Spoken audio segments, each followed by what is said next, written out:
going on? What's going on? I'm just gonna wait till we get a few people in the room here before carry on where we left off last night.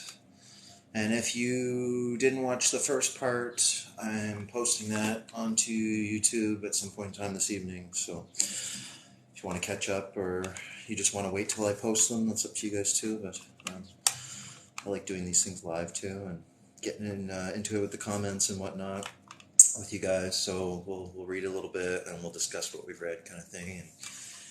And yeah, just waiting for a few people to get in here and before we start reading and discussing this book again. If anybody's wondering, it's I'm gonna mark my page. This is the book we're reading.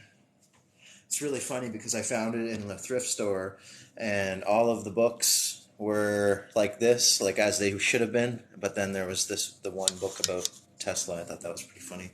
I mean, we know there are no coincidences, right? Anyways, I'm saying I'm going to start around 3:30, so I'm just rolling a joint, getting the coffee going, getting ready to read this. So.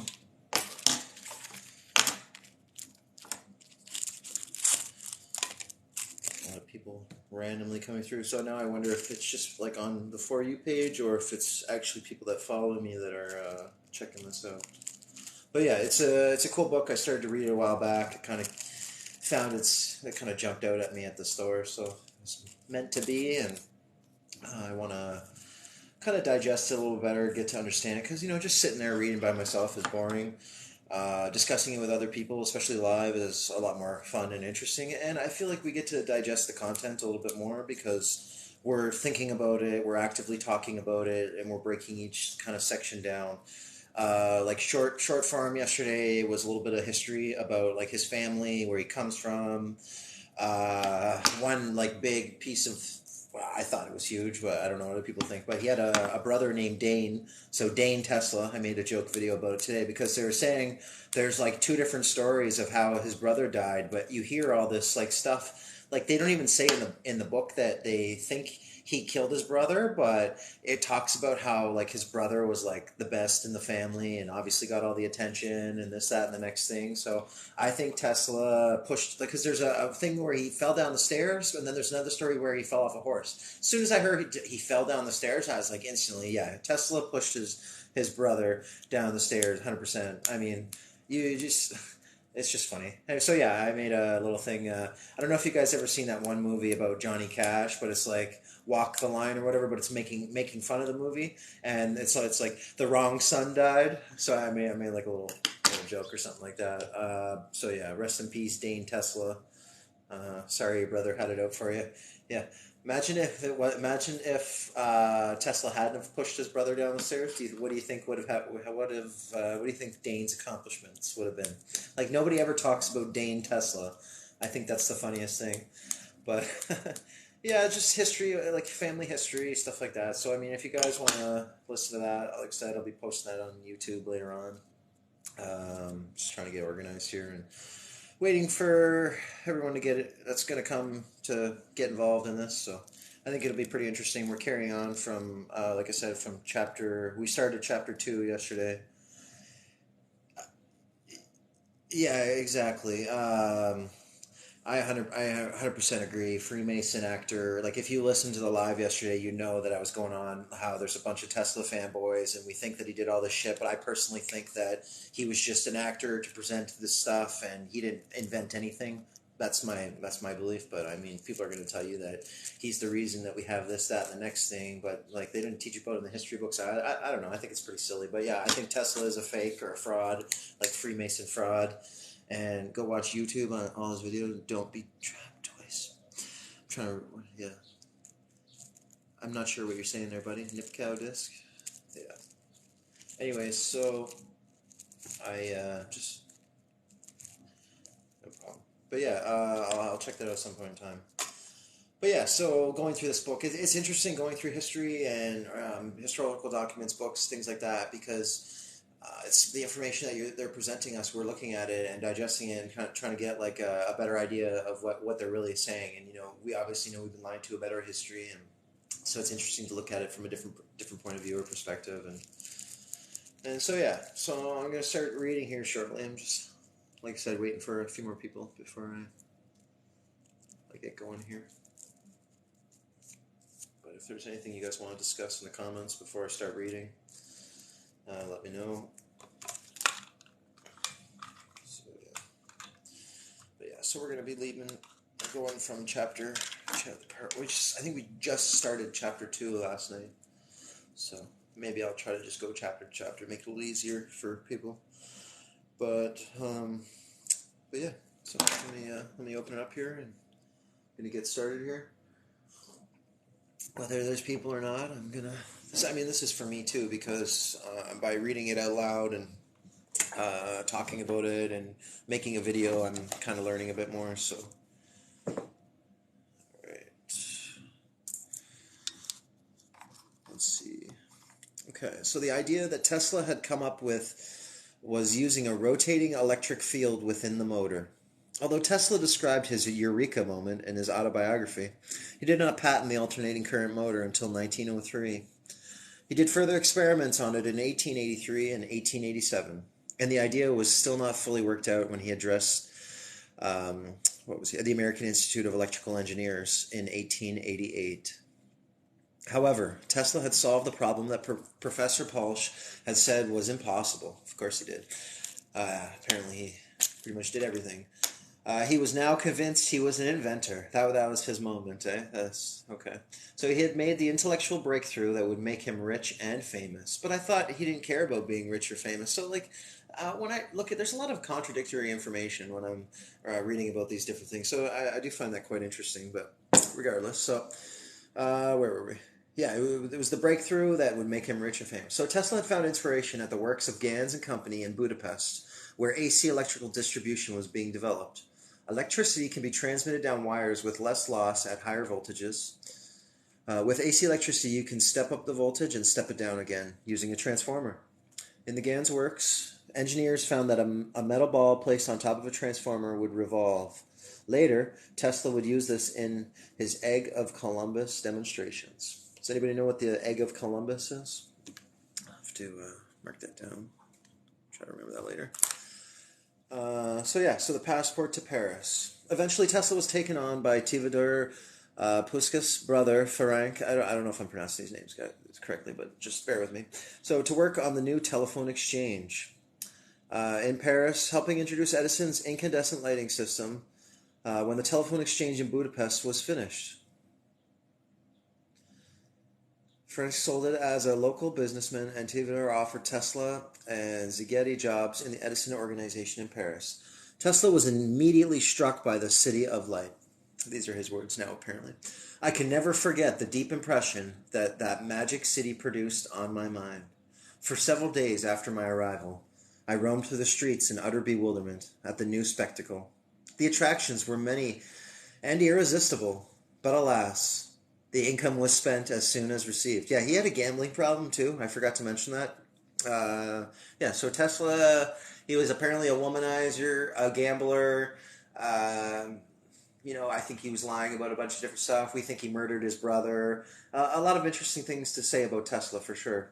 And these are the things that we don't really talk about in the mainstream. Everyone goes on and on about how he was this mad scientist, genius inventor, but no, everyone forgets about the fact that he probably murdered his brother and probably didn't invent any of this. It's just either reverse engineered or he was just a figurehead to represent a certain idea. Anyways, so where was I? Employed at Edison Works. In the suburb of Ivry, Tesla learned a great deal about the practical business of building generators and motors. At the time, little of the basic science had been done, and progress was made by trial and error. However, Tesla had the advantage that, unlike the other engineers, he had studied physics and mathematics and could make calculations. What a guy. His schedule, as usual, was unrelenting. I think cocaine was involved. But anyways, that's another story, but definitely something. He would get up in the morning at 5 a.m. and swim 27 laps of a boathouse of a bathhouse on the Seine. In the evenings, he would play billiards with his colleagues, and even then, he would explain his idea for an AC motor. Again, in the dirt with a stick. I'm surprised it wasn't on a napkin with a piece of charcoal or something. Anyway, so in his spare time, he worked on the alternative designs for his flying machine and outlined the specifications for his AC motor in a notebook. It would need three different alternating currents, delivered to the motor down six wires at 120 degrees out of phase. This would produce a rotating magnetic field. But he could not get any of Edison's men interested. So was he like trying to poach guys from Edison, like investors? I'm curious, or was it scientists? What do you guys think? I'm not sure. It's interesting to read this stuff, though. That's for sure.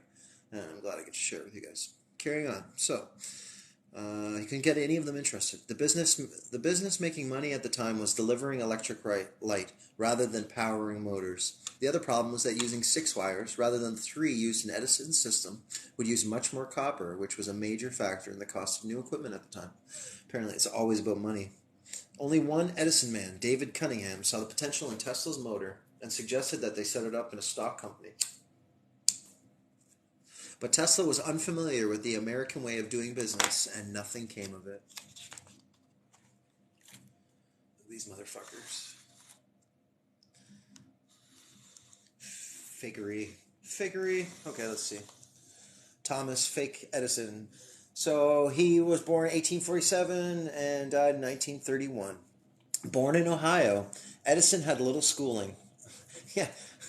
Okay. Right off the bat. Oh, he had little schooling, but he was just a prodigy inventing all this stuff. Like, oh, man, I almost want to say you can't make this stuff up, but you can make this stuff up. It's fucking hilarious. Okay, so at the age of 12, he got a job. See, like when I read history too, like there's all that, like you talk to even your own relatives and stuff. When you talk about your ancestry, it's always like young kids working, stuck in these like weird factory jobs, or teenagers going to war, and this, that, and the next thing. It's like, why? What are all these kids doing? Like, where are the parents? Why is this happening? And then I think that like ties into the orphan trains and that whole scenario, and that's something I haven't really spent a lot of time looking into yet, but I'm sure it'll come across my path at some point in time. It's just I kind of go with what attracts me, right? You know, I'm aware of certain things, but I haven't gone super deep into everything yet. So I mean, and that's part of the process of doing this stuff, reading about it, researching about different things, looking at different sources of information, trying to get new ideas, and you know, kind of my interpretation of things. But anyways, carry on. So he was 12 when he got a job on the railroad, and he learned telegraphy. He went on to develop the duplex system that sent two messages at once, and a printer that converted electrical signals into letters. He quit and went into business for himself, developing the quadruple system, which sent four messages at once for Western Union and their rivals. With the help of his father, he established a laboratory and machine shop at Menlo Park, New Jersey, which became the world's first industrial research facility. Is there a year there? Doesn't say yet.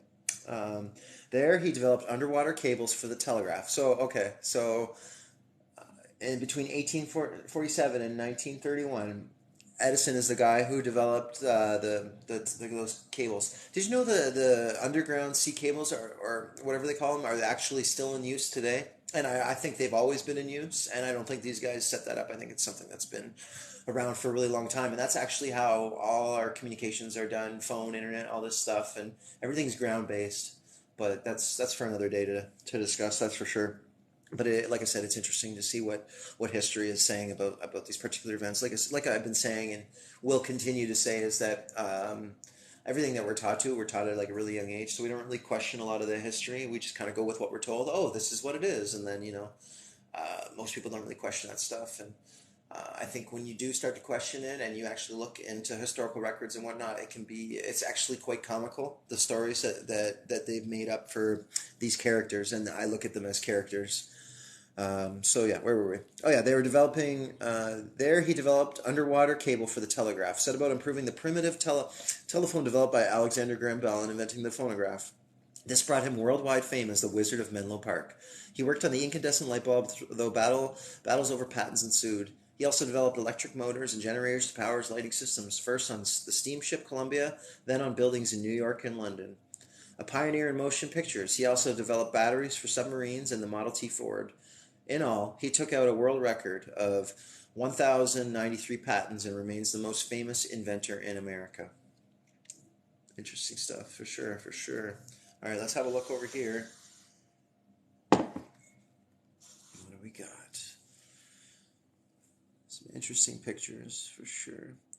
So, Alexander Graham Bell. He was born in 1847, died in 1922. Edinburgh born, Bell first visited the USA in 18... You know what's interesting? Sorry, I just want to stop for a sec, but it says that's where he's from, but I'm pretty sure he was like raised or grew up or right around like Ontario. There's something about this guy. I'm pretty sure this, he's the one that was involved in that invention. So that's interesting to read. I haven't gone to that museum, I don't think, yet. But the following year, he opened a school for teachers of the method in Boston. With young technicians Thomas Watson, he set to work on developing ways of using electricity to transmit sound, getting his patent for the telephone in 1876. Hundreds of patent suits followed. Nevertheless, the Bell Telephone Company was established. Yeah, we have Bell in Canada, Ontario. Anyway, so established the following year, successfully fighting off suits by two subsidiaries of the Western Union and Telegraph Company. Everybody wants that money. Bell also invented the photophone, which transmitted sound on a beam of light, and the graphophone that recorded sound on wax cylinders. He experimented with sonar detection, huge flying kites, and hydrofoils, while continuing to find ways to aid the deaf. Interesting stuff. All right. So it says for the picture, it's Alexander Graham Bell in New York in 1892 making a phone call to Chicago. So that's pretty cool. So carrying on. All right. So he was still suffering from seeing flashing. Oh, back to Tesla. Okay. So he was still suffering from seeing flashing lights. One night in Paris, he said, I felt the positive sensation that my brain had caught fire.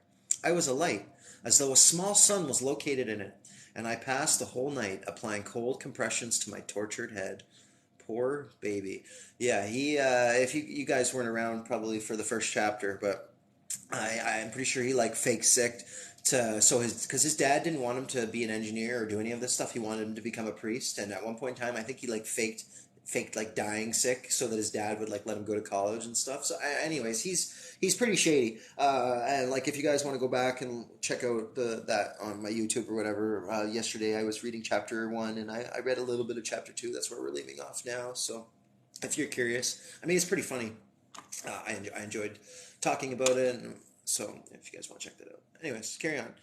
I felt the positive sensation that my brain had caught fire. I was alight, as though a small sun located and passed through the whole night, applying cold compressions to my tortured head.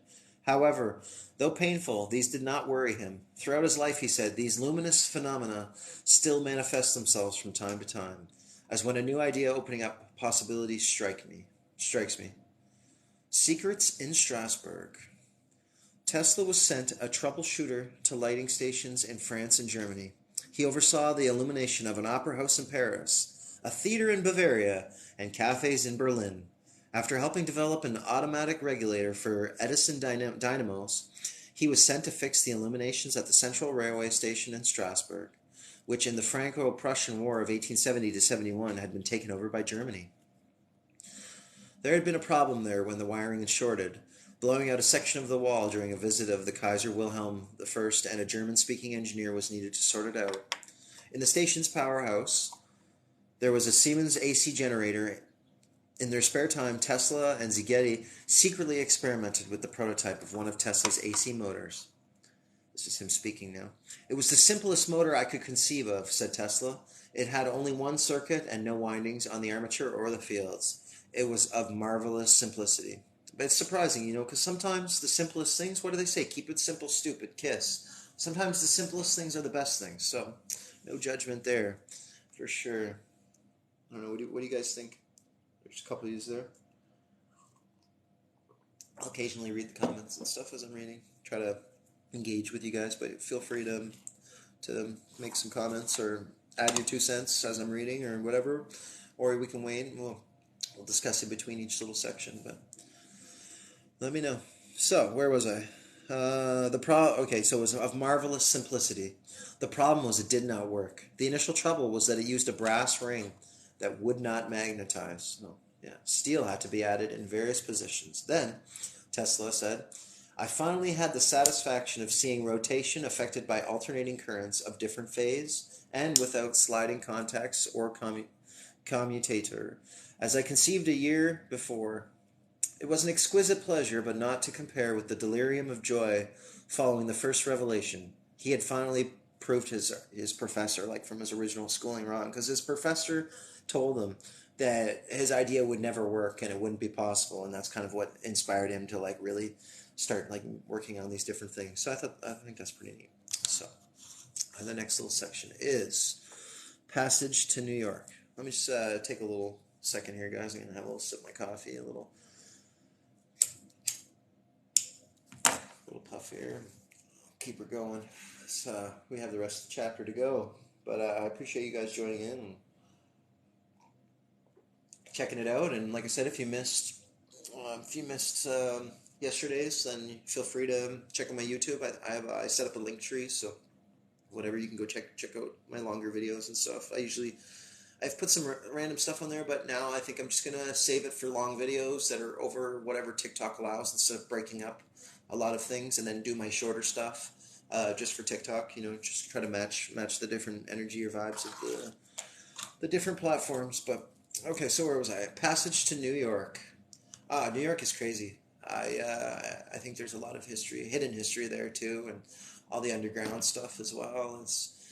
It's really, really, really neat, and it's one of my favorite cities to look into and to hear more and more history about over the years. But anyways, carry on. So Tesla tried unsuccessfully to raise money to back his invention in Strasbourg.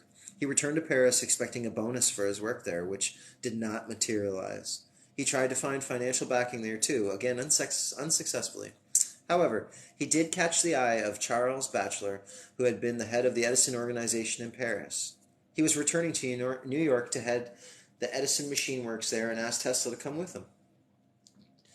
To smooth Tesla's passage into the Edison organization, Batchelor got a letter of introduction from Theodore Puskas addressed to Edison saying, "I know two great men, and you are one of them. The other is this young man."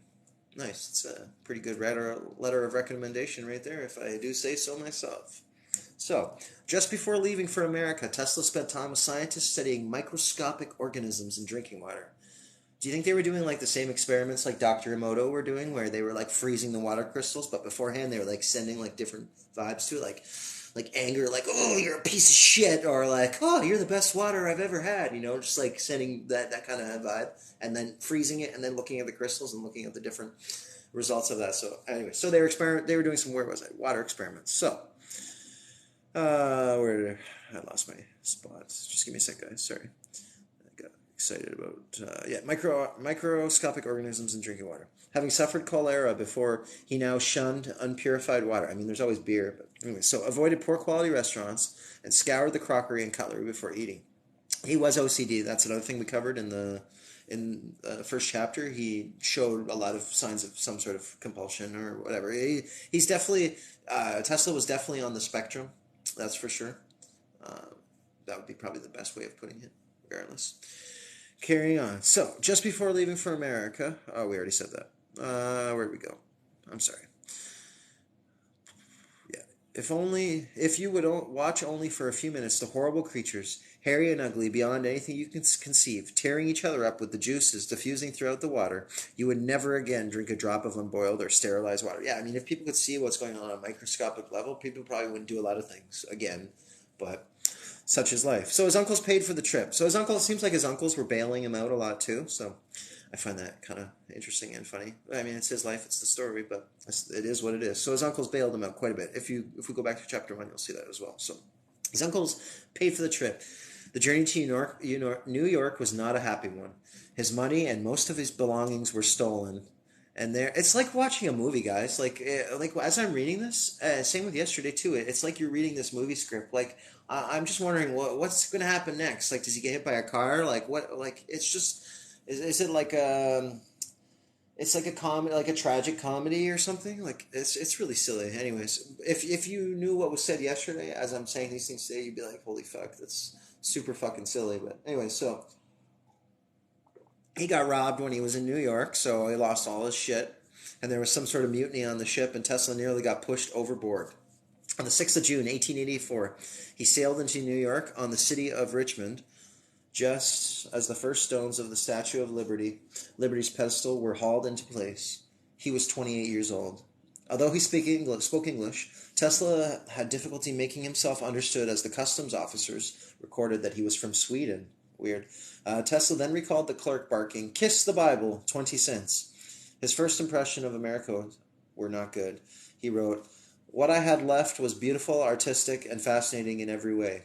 What I saw here was machined, rough, and unattractive. A burly policeman was twirling his stick, which looked to me as big as a log. I approached him politely, with the request to direct me.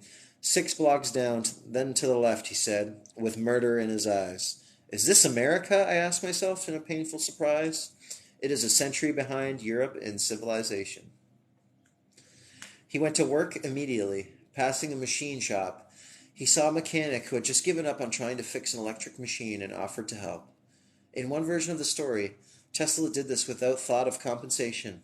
In another, it was one of the machines he had helped design, and he charged $20. In either case, legend has it that he said, "I had it running perfectly in an hour. Like a dream." Alright, so what is alternating current? I'm going to read up here for you guys. So alternating current. The electricity from a battery, lightning, or a Van de Graaff generator that produces a static charge is direct current. It flows in only one direction. Alternating current flows in one direction and then the other. It cycles through peaks and troughs as it changes direction, so it's going back and forth. With a direct current, when a switch is thrown, a magnetic field builds up around the wire, inducing a current in any conductor nearby. This only occurs when the field is building up or when the field collapses, when the current is switched off. With an alternating current, the electric current is effectively being switched on and off all the time, inducing an alternating current in the secondary conductor. This property is utilized in the induction motor, where a current is induced in secondary coils on the rotor, and in a transformer where the voltage is stepped up and down. Interesting stuff. So, moving on. Look at him when he's 23. Look at that tie. That's interesting. Imagine like wearing a suit all of the time. I remember that was a thing, right? They were always wearing it. It was probably made of like really uncomfortable materials. But anyways, that's got nothing to do with any of this. But so, whoa, chapter 3. Here we go. I wasn't expecting to get through chapter 2 so quickly. Just give me a minute, guys. It's a lot of reading to go through, but I'll just read this quote right quick. "I was thrilled to the marrow by meeting Edison, who began my American education right then and there. I wanted to have my shoes shined, something I considered below my dignity. Edison said, 'Tesla, you will shine the shoes yourself and like it.' He impressed me tremendously. I shined my shoes and liked it." What the fuck? Is he like, wow, that's sounds kind of kinky to me, but anyways, I'm telling you guys, like, Tesla's into some kinky shit. See, Edison, it's like, "You're gonna shine the shoes and like it, boy." It's fucking funny. Anyways, yeah, history is hilarious. I don't know about you guys, but I think it is. Especially like if you look at it from a comedic perspective, or like that it's like bullshit, and you like see it for bullshit, then you see through the lies. It's pretty funny. Anyways, anyway. So Tesla was soon too busy to dwell on the shortcomings of the new world. The dynamos the Edison organization had installed on the SS Oregon, then the holder of the blue ribbon for the fastest transatlantic passenger crossing, had broken down, delaying her sailing. Tesla immediately volunteered to make the repairs. He and his crew worked overnight, and the Oregon set sail the following day for another record-breaking run. How about that? Returning to Edison's Manhattan offices at 5 a.m., Tesla bumped into Charles Batchelor and Edison, who were just going home. According to Tesla, Edison said, "Here is our Parisian running around at night." They had met before in Paris and seemed to have gotten on famously, Edison recalled. "Oh, he's a great talker. And say, he's a great eater too. I remember the first time I saw him, we were doing some experimenting in a little place outside of Paris, and one day a long, lanky lad came in and he had wanted a job. We put him to work thinking he would soon tire of his new occupation, for we were putting in 20 to 24 hours a day then. But he struck right to it, and after things eased up, One of my men said to him, "Well, Tesla, you've worked pretty hard now. I'm going to take you into Paris and give you a splendid supper." So he took him to the most expensive cafe in Paris, a place where they broil an extra thick steak between two thin steaks. Tesla stowed away one of these big fellas without any trouble, and my man said to him, "Anything else, my boy? I'm standing you a treat." "Well, if you don't mind, sir," said my apprentice, "I'll try another steak." So he's pigging out, right? It's buffet for Tesla. He probably never eats that good anyway. So after he left me, he went into other lines and has accomplished quite a little.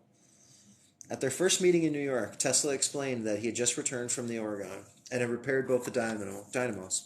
Edison said nothing and walked away. Edison sounds like a dick. So when he was a little distance away, Tesla saw him turn to Bachelor and say, "Bachelor, this is a damn good man." Emulating Edison. Plainly, Tesla had impressed Edison and began to work at. So he was like a fanboy for Edison? Tesla was an Edison fanboy. That's hilarious. That's what they're saying. He was like obsessed with him basically at this point. That is funny. Okay, so maybe he had a crush on him, actually. That would make more sense. Began to work at the Edison Machine Works on June 8th, 1884, only 2 days after arriving in America. He worked hard. For nearly a year, my regular hours from 10:30 a.m. to 5 o'clock the next morning, without a day's exception. He said, possibly thinking that Tesla came from Transylvania. Edison asked whether Tesla had ever tasted human flesh. Tesla was also appalled at Edison's utter disregard of the most elementary rules of hygiene, but inquired what the great man's diet consisted of. "You mean to make me all fired smart?" "What the fuck? You mean to make me so all fired smart?" "I don't know what that expression means," said Edison. Tesla nodded. Edison replied, perhaps in jest, that he ate a daily regimen of Welsh rarebit, as it's the only breakfast guaranteed to renew one's mental faculties after the long vigils of toil. Tesla began to do the same despite a protesting stomach, but his admiration was undiminished. Tesla wrote in his autobiography, "I was amazed at this wonderful man, who without early advantage and scientific training had accomplished so much." What if he was just a fraud too? So I had studied a dozen languages, delved in literature and art, spent my best years in libraries reading all sorts of stuff that fell into my hands, from Newton's Principia to the novels of Paul de Kock, and felt that most of my life had been squandered. Well, he made up for it later on, didn't he? The admiration was mutual. According to Tesla, Edison told him, "I've had many hard-working assistants, but you take the cake." However, Tesla still took the time to enjoy a good meal. At a restaurant in Greenwich Village with a bottle of red wine, we'll go back to this picture after, and play billiards, a game he had mastered as a student. According to Edison's personal secretary, he played a beautiful game. He was not a high scorer, but his cushion shots displayed. So was he a pool shark or what? Just the plot thickens. It's pretty funny, this guy. Skill equal to that of a professional exponent of this art. So let's take a look at this here. So the Pearl Street Power Station. I'm not sure if you guys were able to read that from that perspective, but I'll read it anyway. So the first electric lights were arc lamps that gave off light from electric sparks. But in 1879, Edison came up with the improved incandescent lamp. Arc lamps had been connected in series. If one failed, they all failed, basically. Edison connected his lamps in parallel so each faulty bulb could be replaced individually. This had created an astonishing demand for electric power. Edison built his first DC power station on Pearl Street in Lower Manhattan in 1882, initially to power 400 lamps owned by 85 customers. It quickly became a monopoly, and by 1884 it was serving 508 customers. With 10,000 lamps, the electricity was carried above ground on poles with dozens of crooked crossbeams, supporting sagging wires. The exposed electrical wiring was a constant danger, and unsuspecting children climbing the poles would, why were the children doing that if they knew it was dangerous anyways?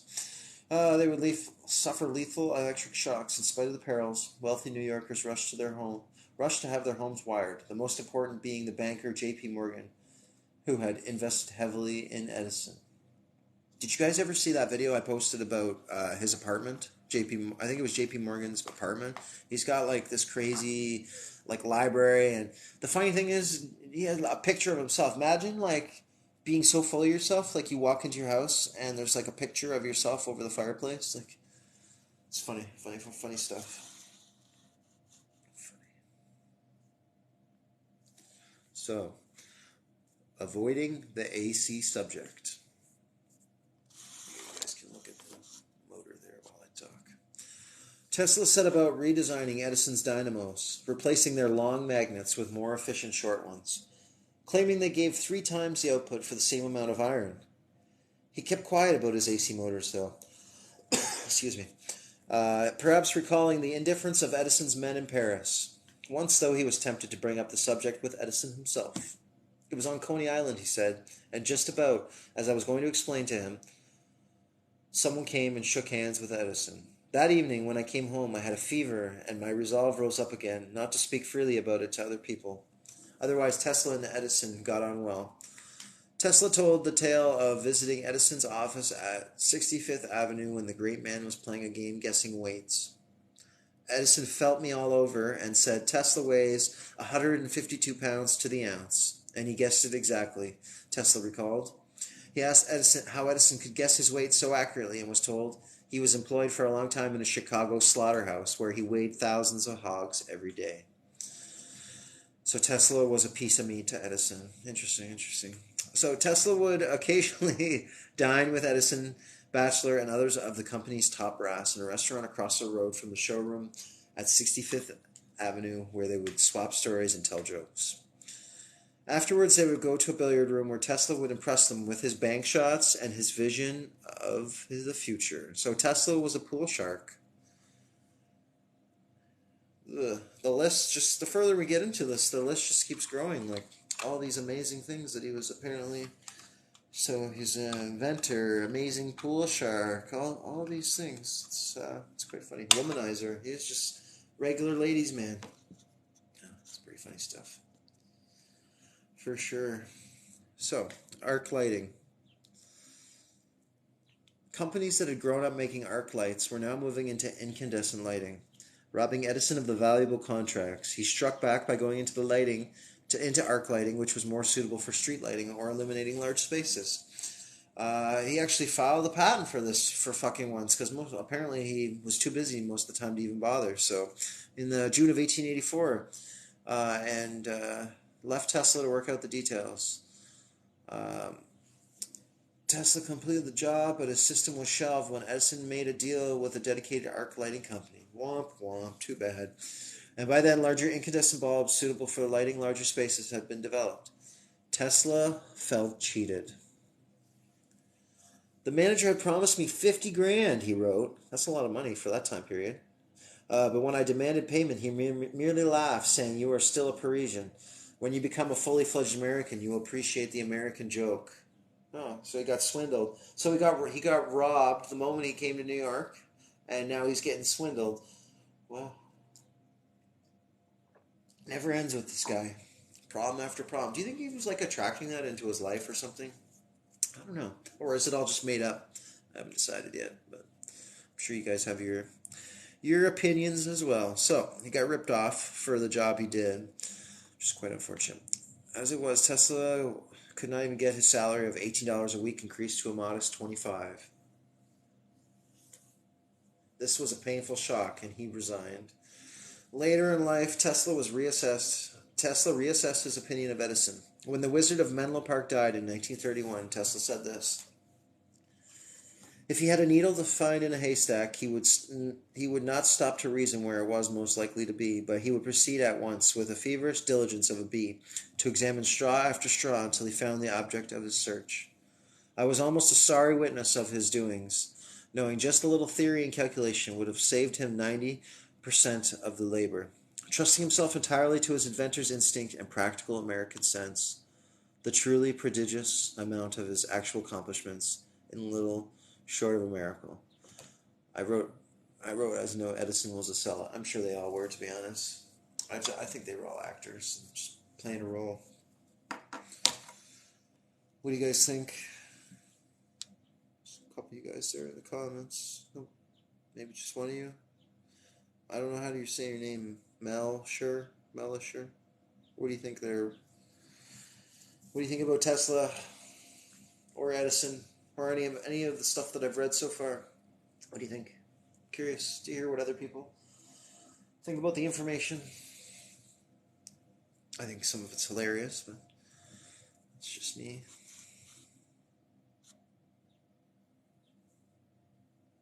I'm just going to take a little bit here.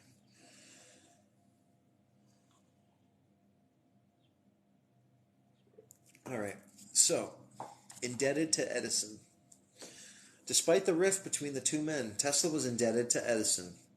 With Edison's former patent attorney, Lemuel Serral, Tesla began patenting improvements to arc lights and dynamos. In Serral's office, Tesla met B.A. Vail and Robert Lane. They set up the Tesla Electric Light and Manufacturing Company. Tesla tried to interest them in the AC motor, but they were only interested in arc lighting. Together, they set about lighting the streets and factories in Rahway, New Jersey, Vail's hometown. Meanwhile, Tesla used the patents he had been granted to buy shares. When the electrification of Rahway was completed, Electrical Review featured it on the front page of its 14th of August 1886 issue. It was so successful that they decided to run the utility, leaving no role for Tesla. He was bounced from the company, leaving him with nothing. Screwed over again. It's like one of those come up stories where it's like everything possible that bad could happen to this man, but he just kept. It's like a script for a movie. Everything that could have went wrong in his life did, but then finally, Tesla's big break, and he finally got what he wanted in this life. It's just, as we're reading the history in these stories, it's like one thing after another. Like the amount of near-death experiences he's had, the amount of times he got ripped off, didn't get paid for work, got robbed in the streets, or robbed by businessmen. It's fucking silly. This guy, like, you'd think he'd have how naive, is it? Did these things actually happen, or, and if they did, what's going on in this guy's head? Like, how is he allowing all this stuff to happen? Like, you think you would see, after enough times, you'd be like, oh, you see the patterns around you. If you're a fucking genius, you're gonna be able to see, hey, this person's trying to rip me off, or you would be able to tell whether you want to do business with them or not. Maybe he was starstruck. I don't know, but it seems quite ridiculous to me. So they, meanwhile, Tesla. Okay, where did I leave off? Yeah, so they left him out of the company. He got bounced out. All they gave him was a beautifully engraved certificate of stock of hypothetical value. He couldn't even use his own inventions as the patents had been assigned to the company. What an idiot. For a genius, he's not very smart. Oh, wow, that's funny. So he couldn't even use his own stuff. Wow. What a guy, what a guy. So it was the hardest blow I ever received, he said. In the winter of 1886 to 87, he was forced to dig ditches. Shit. Reduced to manual labor. Apparently one of the most inventive, geniuses, electrical geniuses of our time.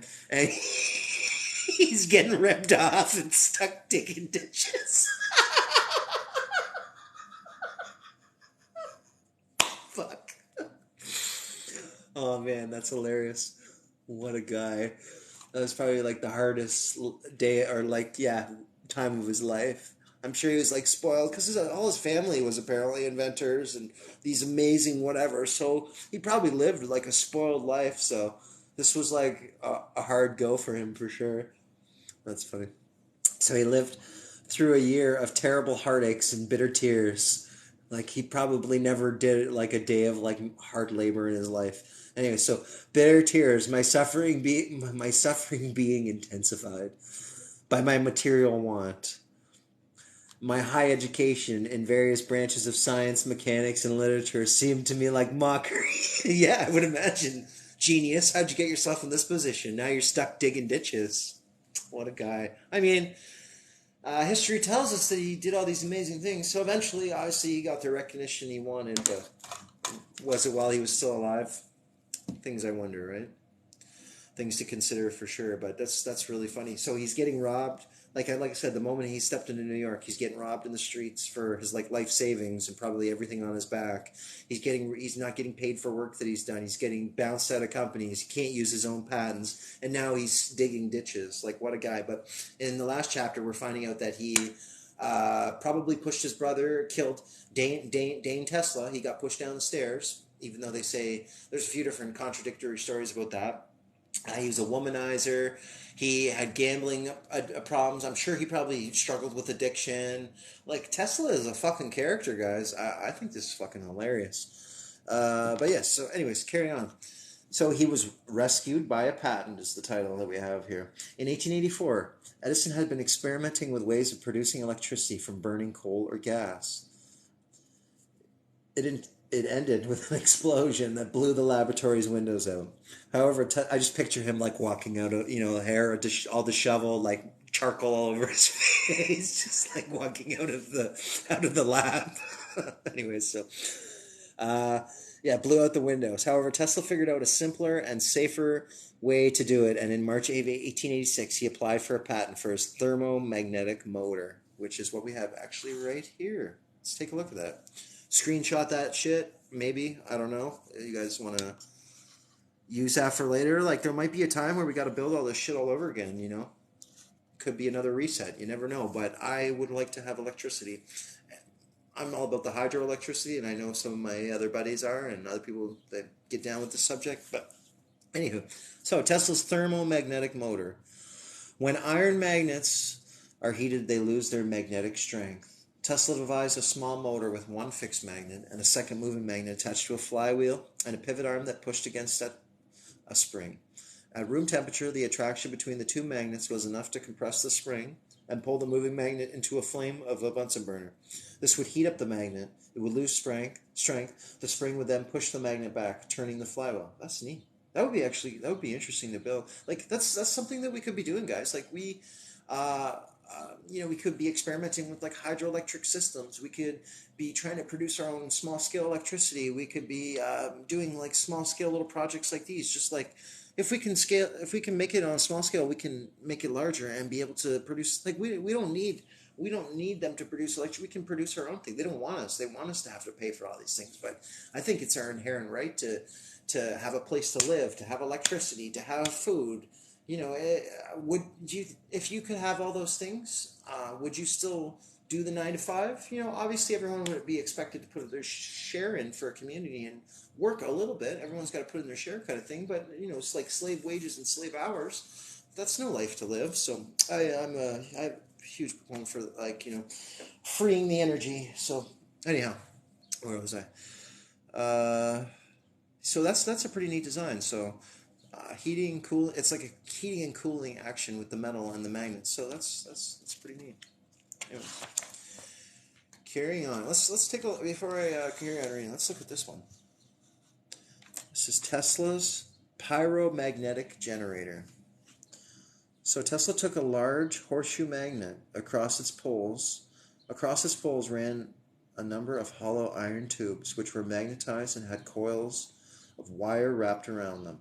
Under the center of the tubes there was a firebox. Above there was a boiler. The coal fire in the firebox heated the iron tubes until they reached about 600 degrees Celsius and glowed a dull red. As the tubes heated up, they would lose their magnetism, and the collapsing magnetic field would induce electric currents in the coils. Then a valve was opened and steam at 100 degrees Celsius would circulate through the tubes, cooling them. As the magnetism in the tubes was restored, electric current would again be induced in the coils. This was patented May 13th, 1890. Interesting. Can you guys see that? What do I have in my notes there? Many hardships for Tesla, but he kept pushing forward. That's what I wrote in the headlines. Thanks, man. When I did read this book initially, this was like before I left where I was living before I started like traveling and stuff. So it's interesting to see my notes and everything, but to go back again and read it, like I didn't even finish reading the book actually. So we're kind of just getting through it, and I want to get a better look at this book, knowing what I know now and what the different things that we've learned moving forward. And I just reading this out loud and sharing it. Even if there's not a lot of people paying attention, I think it's important because I get to share this book with you guys. But also we're breaking it down. We're thinking about it. We're having these discussions, and I guarantee you, almost nobody knew that he had a brother that he murdered potentially. I think he murdered his brother. Dane Tesla. So I made a joke video. Check it out at some point in time, guys. It's like 9 seconds long, but it's funny. But anyway, so he's like quite the character, like I've been saying, and I know a lot of people prop him up to be this great guy, but I honestly think he was just another actor in this show, this movie we call life, and another performer on the stage. I think a lot of like I was saying yesterday, I think a lot of these people weren't exactly who we think they are. So why do you think he was like hidden away in an apartment for the rest of life? I guarantee he was being controlled and watched. Like they didn't. They like. Do you think what's his face that went to the moon or whoever? Do you think when he reaches a certain age and he's like got Alzheimer's, do you think they're going to allow him to interact with the public? No, he's going to be locked away somewhere and no one's going to get to talk to him. And yeah, so the controlled narratives, that sort of thing. So where was I? So while Tesla was digging ditches, yeah, he got ripped off and reduced to manual labor. I mean, it's not that bad, but anyway, so it was bad to him because he was probably like a spoiled rich kid. But that's just my opinion. But while Tesla was digging ditches, he told his foreman about his inventions. It seems that the foreman had been digging the ditches for the underground cables that connected Western Union's head offices. See, this is what happens when you network, when you branch out and you talk to people. It opens interesting doors and opportunities. But if you never try or you just keep things to yourself, there's never that thing. But if you put yourself out there, you can create those situations in the universe for things to align to get the things that you want, and that's kind of how I see manifestation sometimes too. Anyways, sorry, where was I? Stock community exchanges. Oh, so yeah, he was his foreman had been doing some digging for some of like the other companies or one of the companies that he worked for previously. Um, so the foreman knew Alfred S. Brown, who was the superintendent of Western Union's New York Metropolitan District. So Brown probably knew of Tesla from the article in the Electrical Review, and was impressed by his thermoelectric motor. Oh yeah, he was. Oh, you wanna have a little? Yeah, come on. Let me see where you go. Okay. Anybody's welcome to jump on if they want to have a little chit chat. You can. Oh, I see. Sorry, I haven't even looked at the box in a while.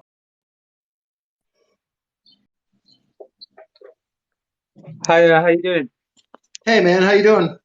I'm all right, thanks. Yeah, I've just seen this Tesla's book of yours, and it's quite interesting. But at the Yeah, same yeah, for time, I sure. can't. Yeah, I can't, at the same time, I wanted to see more of it, and at the same time, kind of give you a bit of info on both of them, so that you kind of get some ideas and some insights into it. So both of these methods generate electricity, the one that you showed on the other page and this page. But the thing is, Yes.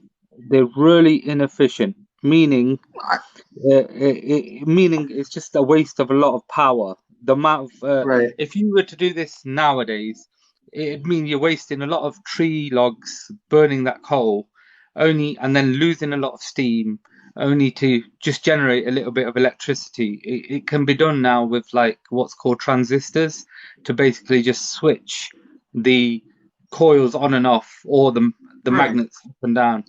But there are ways with electromagnets, you can basically, or magnets on their own, you can create efficiency generators. Yeah. So meaning if you take one of those bicycle pumps and you're pumping it up and down, yeah. Hmm.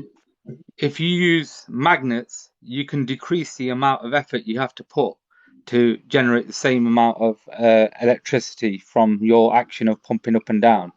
So that's what magnets can do. So the problem always comes to what's called you can't have what's called perpetual motion or free power generation, or you always have to put something into it in order to Yeah, get that's where something out. hydro. That's where the hydroelectricity comes in. Yeah, no, yeah, hydroelectricity is great, but that's not kind of like consistent power that you can get unless you've got stream or a high mountainous region near Yeah. you that's always generating water. Yeah, like But Niagara Falls. yeah, Niagara Falls guaranteed you can generate tons of power from that. Yeah, but They, the they thing they is, are and they have been for many years now. And Tesla was yeah, actually apparently involved in the production of one of those facilities. So that's kind of interesting. yeah, no, but I was thinking you're trying to use this mainly for like off-grid personal power generation and stuff. So I was just trying to think of what's the best kind of way to generate power nowadays Oh, for for yourself. I see what you're saying. Yeah, I mean, that this probably wouldn't be my first option. I was just saying, like, this is probably some of his early patents or experiments and Yeah. ideas. I'm sure on some degree it is producing power, but yes, it wouldn't be efficient. And obviously, there's certain things that we have to keep in mind as far as efficiency Yeah. goes and what we're using and how we're powering it. What, But I think if you have a water source that's running all year round, then that's the most yeah. efficient thing because you're not worrying about the wind or the sun. And I Yeah. mean, ideally, you'd want a combination of all those things, but I still think hydroelectricity. Oh, and that's the thing. I am. That's not really why I'm reading this book or just talking about this book. I just want to share the book and what's going on. But on my Great. page, a lot of things that What's I the talk book about called? is it is the life and times of an electric messiah. Oh yeah, okay. I think I saw that somewhere today. Are there any kind of things in it about his, devices that generated lift? So like anything about, providing the kind of any anti-gravity effects from using frequencies or things like that. Honestly, we haven't got that far into the book. Okay. We so far we've touched on his childhood, him growing up, his influences, schooling, traumatic experiences, things like that, trouble he was getting into. Now we're starting to get into his like career, and we've only Yeah. gotten to like his first few jobs and him trying to like get involved in like the electrical business. Oh, great. So we Yeah. haven't. I'm reading it chapter by chapter. I'm doing a live, and I'm going to be posting it on YouTube at some point in time too for whoever's interested. I mean, not Uh, everyone's going to have a chance to read this book, so at least I can read it and discuss it, and it might change people's opinions or open some new doors or ideas or whatever the case may be. It's just for fun, man. no, no, I've always wanted to see, like a original or some kind of original work from Tesla in order to see what kind of ways he was thinking, what he was doing, because he may have had some ideas that he was just thinking about and wrote some sketches down, which if we looked at now, we might be able to expand on, if you know what I mean. So, Oh, for but sure, for sure. yeah, There's a tour actually at Niagara Falls that I want to go check out, and the yeah, facility that he designed or was a part of for the AC motors and everything that they had going on there. So I'd like to learn a little more about the hydroelectricity because they have there's three different plants there, which is really quite interesting. But the tour goes underground, and there's a whole bunch of really cool stuff. So I'm really fascinated to go check that out. So I'll probably be doing that next week, yeah. something like that. But yeah, I look forward. So I want to go through this book. This book is also kind of a prep. I've been trying to, get people already thinking about Tesla and whatever. And then when I do that tour, it'll kind of add to that. I might do a live. I don't know. It depends how interested people are, or I might just kind of record and then show like later on. But we'll see what happens. I might do both. But Yeah, definitely. uh, Yeah, the ones I'm interested are basically his methods of power generation using ether, if there's any of that, and also, levitation as well. So both of those. yeah, yeah, for sure. Yeah. I would love that we could just have electricity from the air. But to me, the most viable thing without knowing how to do that would be to utilize the hydroelectricity. And when in my research and looking, even personally going to different places, and there's people that will confirm this, and that all these cities are designed for hydroelectricity. They all have these huge waterways running through them. So they were building these canals or waterways and then building the Yeah. cities, or the other way around. One way or the other, they're meant for each other. It wasn't like a lot of them are man-made as well. It wasn't like they found a stream. Oh, we're going to start a city here. It's like it's meant for. They had electricity. Electricity is not a new thing in my opinion, and it's kind of what I've been getting at is all these cities are built Okay. for it. So what's that? Okay, I'll let you carry on reading then, and I'll sit back and watch. Thank you very much for doing this anyway, yeah? Yeah, no problem. Thanks for coming on to have a little quick chat. And if Right. there Yeah, and like fine. I'll be stopping here and there to discuss things. So if you want to jump on here and there, feel free. And anybody else that wants to, I appreciate it. I like the engagement. I like having these discussions, thinking about things, and I appreciate you putting your 2 cents about the efficiency. And it's good to know these things. I might not necessarily know that right away without looking into it. So I appreciate your input. Thank you very much. No, no, it's okay. I mean, if you was going to use the steam for like a bath or for a shower or hot water or something along those lines, then it could work out, beneficial. It's just sometimes you don't have nothing to do with the extra. power Right. that you're generating. That's all. So it's a case We of were a if you, we were a steampunk society for a long time, weren't we? yeah, that's right. Yeah. All right, brother. Take Cool care. stuff. Then I'll carry on watching. Yeah. Take care. All right, brother. Take care. Thank you. Bye. Bye now. Bye. All right, all right. So where was I? Oh, okay. So Brown probably knew of Tesla from the article in Electrical Review and was impressed by his thermodynamic motor and AC invention. So what I put in here is synchronicity for Tesla. So everything kind of worked out perfectly. If he hadn't have gotten screwed over, like, see, this is how I look at my past. It's like if sometimes people have regrets, but it's like if those things wouldn't have happened, I wouldn't be who I am or where I am today. Like everything happens for a reason, and there's everything builds up to it. So if he hadn't gotten screwed over, he wouldn't have been digging ditches, and if he hadn't have been digging ditches, he wouldn't have met this person, and so on and so forth, and everything that comes from there. Very cool. All right, all right, all right. So the egg of Columbus. Feel free to mention in the comics. I can't remember what the egg is, but we're probably going to find out here. So, eager to exploit Tesla's ideas. Everyone was eager to exploit him, apparently. So, I guess he was just a bit of a pushover. I don't know, but it seems like everyone saw him as an easy mark or target because he was getting screwed over and taken advantage of a lot, even into his 30s. So, interesting stuff. So, yeah, Brown contacted Charles F. Peck, a wealthy lawyer from New Jersey.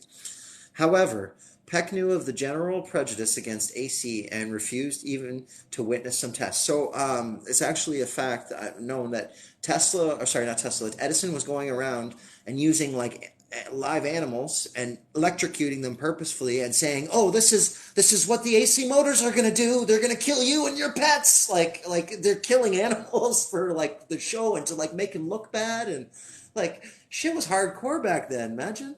Imagine like your competitors like making up, like imagine you have this product and like you're like famous for it or whatever, and then or you're trying to sell it, and then you got the people that are in the business. It's gonna kill you. I mean, imagine it like cures cancer. No, it's gonna kill you guys. It's not good. It's just pretty funny, pretty funny. So everyone's out to get him apparently.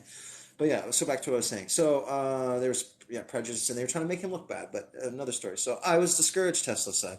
But then he remembered the egg of Columbus. The story goes that Columbus was having dinner with some Spanish nobles who mocked him.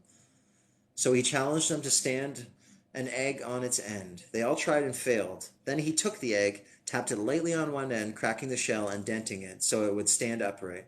As a result, he was granted an audience with Queen Isabella. I wonder if he'd be good at like riddles and stuff too. Anyways, I won her support for his voyage. That's how. Is that what the story is? They're like, oh, he can balance an egg. This guy gets to leave the country. It's that's like the test. Oh, that's funny. Queen won her support for his voyage, but because he got an egg to stand upright. The standards are so low at that time. Smartest man alive. I'm sorry, guys. I'm dying here. Not dying. It's funny. See, like history is hilarious. Like I didn't know that. Like I probably got taught it as a kid, but the egg of Columbus, that's a thing. Like that's a thing that people believe that.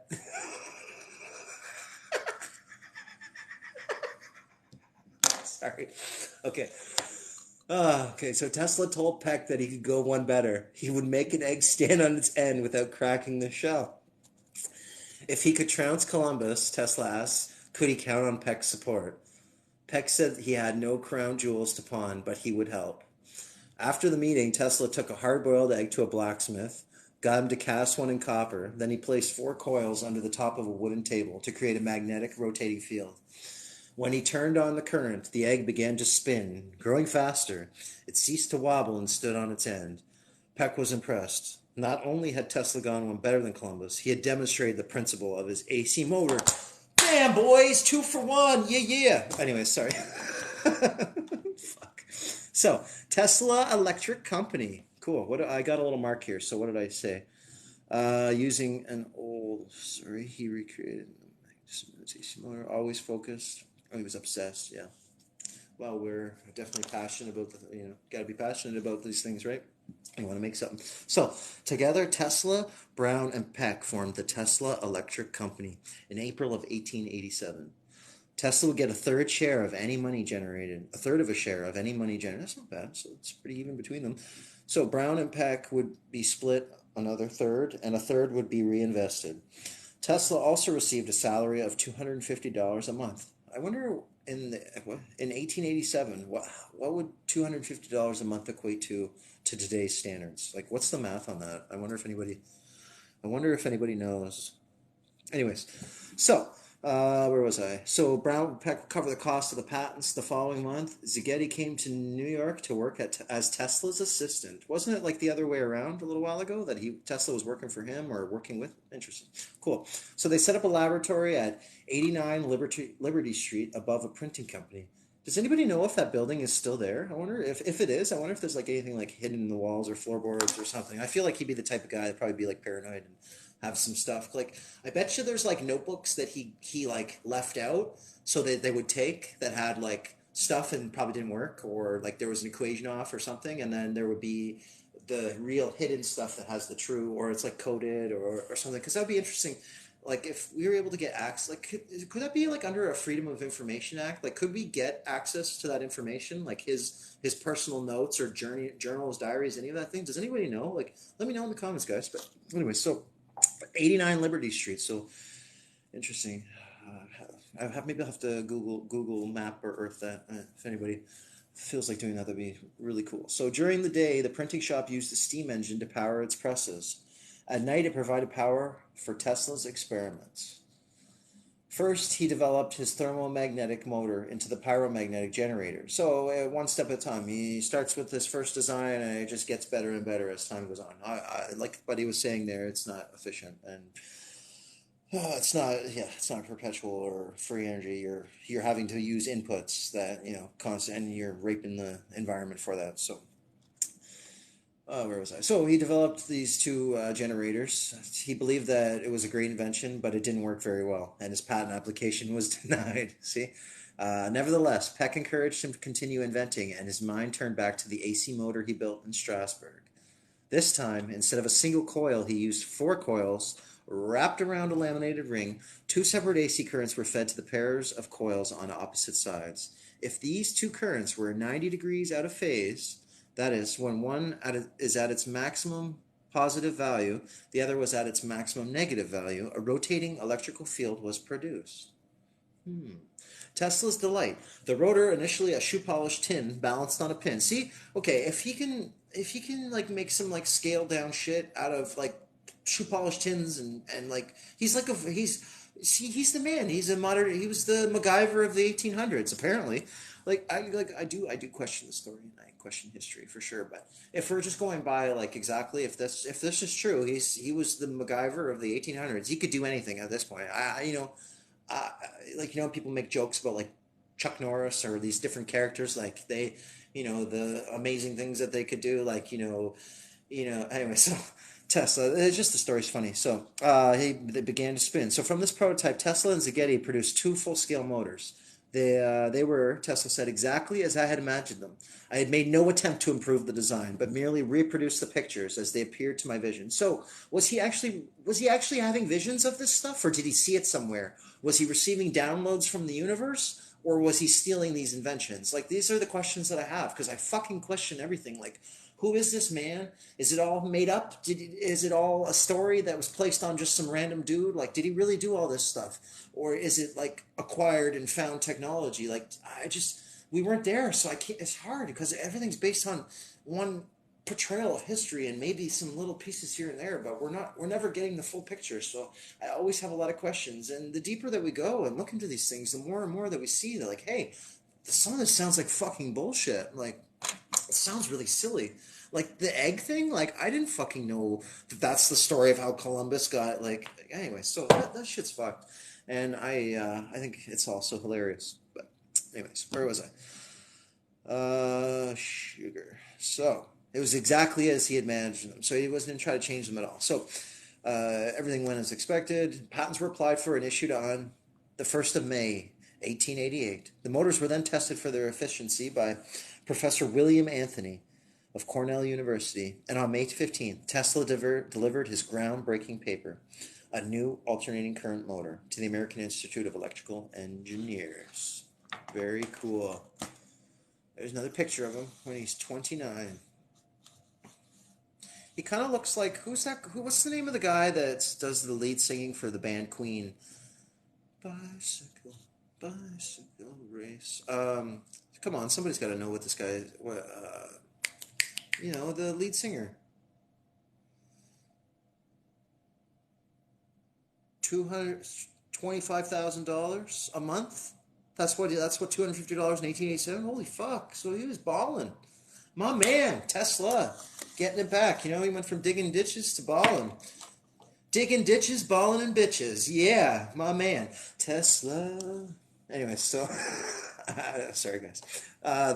You guys actually give me can you guys give me like a minute here? I'm just gonna hydrate and recalibrate, and before I start another chapter. I mean, we can get through quite a bit. I could probably try to read a little bit faster too, but like I said, I do get sidetracked and we start discussing something. But so Freddie Mercury. Thank you. I think he kind of looks like Freddie Mercury there. But anyway, so I'm gonna take a little minute there. If anybody wants to add anything in the comments, just give me a minute here, and we'll have a little Q&A discussion. Whatever. Yeah, we'll go back to Freddie Mercury over here. That's actually really funny because yesterday when I was talking, I was making implications. Don't take this the wrong way, guys. I mean, don't be a snowflake about it. I don't care. I just, for the dramatic effect and for storytelling and stuff, I think he was into guys. I don't think he was into women. They say he was a womanizer, but then there's stories of him pushing away the advances of women at social parties and stuff like that. And there's been all sorts of little clues and hints here and there throughout the story that implies the fact that he was not attracted to women. Like I said, that's not a problem. It's just it's a different perspective of the story of Tesla. I swear, I think he pushed his older or younger brother, I don't remember, brother down the stairs. His brother got way more attention than Tesla. Was always boo-hoo, no one loves me kind of attitude. And there's all this attention-seeking behavior.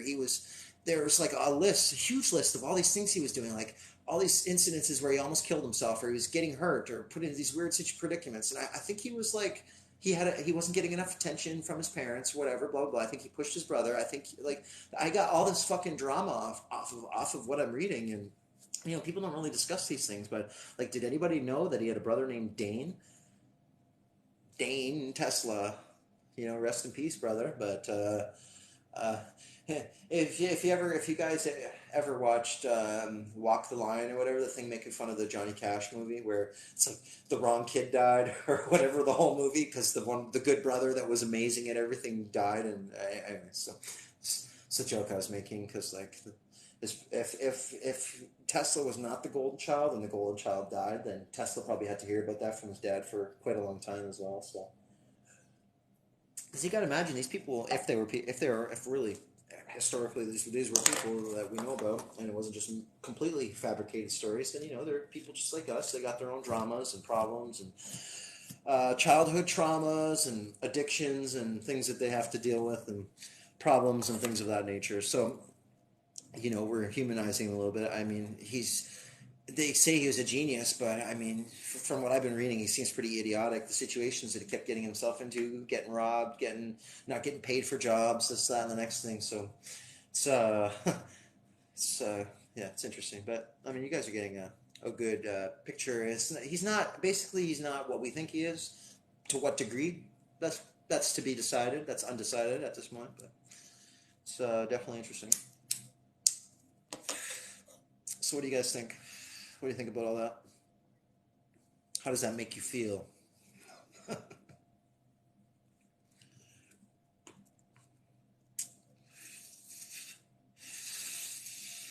No comment? Okay.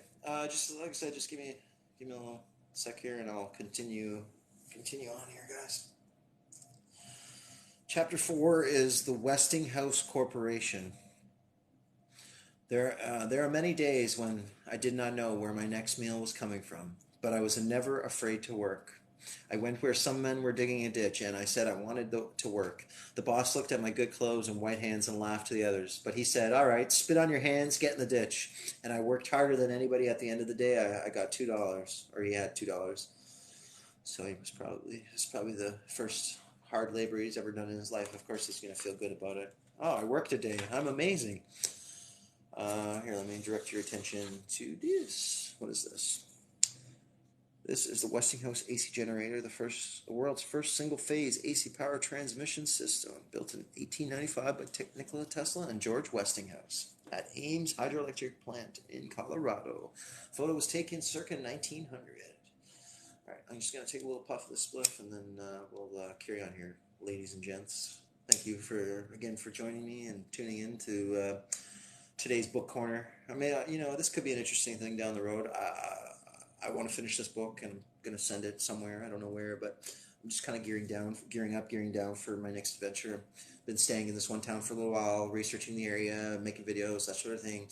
I needed some downtime from the winter, but now I'm ready to depart again and move on. So I want to I've been holding on to this book for a minute, and I want to read it with you guys, and so I feel like this way we'll really absorb the information. Plus, recording it, we can look at it again, and yeah, I offered it to someone if they wanted it. If they pay for the shipping, I don't really like reading for the most part. I have a really short attention span. This is cool because we keep stopping and we're discussing different things. But for me, just to sit reading in my head is very different for me. Reading out loud to you guys is actually keeping me focused and keeping my attention. But for me, just to sit alone and read a book, I'd rather just sit and meditate by the river and come to some conclusions or ideas or have epiphanies, that sort of thing. But it's cool to read these books, and now it's just it's like a book study kind of together, and that's why I can appreciate it. And I'm recording it, and people can go back and look at it again, and it's good to go back to. And so if I'm reading this whole book out loud, I'll never have to carry it around with me. And mind you, most people are not going to want to listen to the whole thing, but it's for you, it's for me, it's for everybody. Anyways, I'm going to pass the book around down the road. But yeah, so carrying on. If there's anybody that has anything they want to add, and yeah, like I was gonna say, like if some cool books come down the line, we'll read them out loud and we'll try to go through them. But as it stands now, I have this one and I have another book. It's like Civilization. I'm sure a lot of people have read it. It's like pretty thick, so I don't know how I feel about that, but we'll see. It might be one of those things where we just look at the pictures and talk about them. No, I'm kidding. But there is a lot of information there, and we have to use, like with anything, they have to use some truth with their lies, or else it wouldn't resonate at all. So with anything, there's always going to be it's like playing a game. It's like two truths and a lie. So there's going to be some bullshit, but there's going to be some truth too. So that's why I don't take history completely seriously, but some of it, there has to be some accuracy to it, or else it just would totally be cuckoo bananas bullshit. So where was I? Power stations. All right. So power stations had sprung up across America and Europe to provide electric light at night. Power stations. So did they spring up at that time, or were they always there? And these are the questions that I have, because I really question history, especially our electric history, and what we're capable of and what we've had and how it was generating power and all these different things. Like, this is neat stuff. So in the 1880s, the owners saw electric motors as a way to sell power to factories and streetcar lines during the day.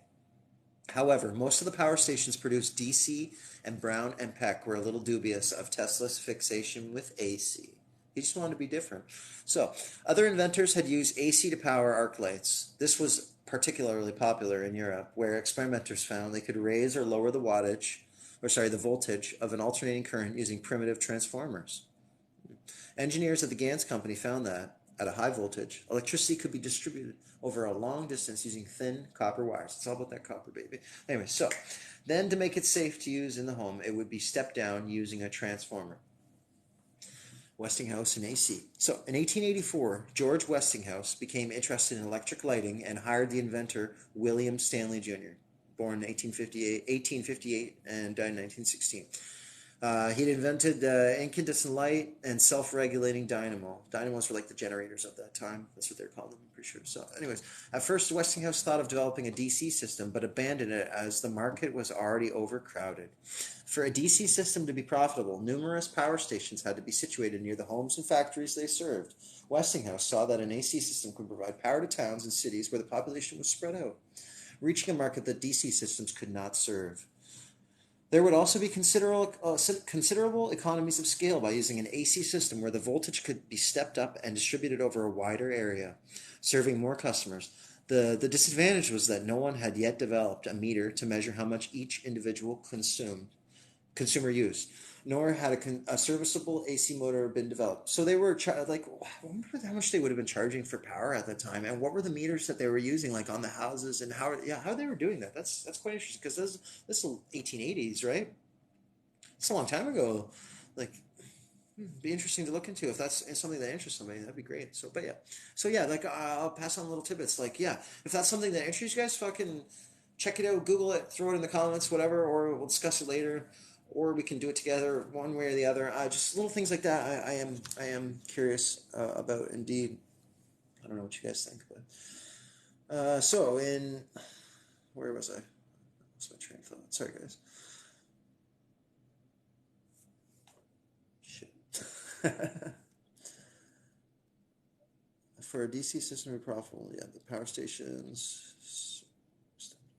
I'm sorry, guys.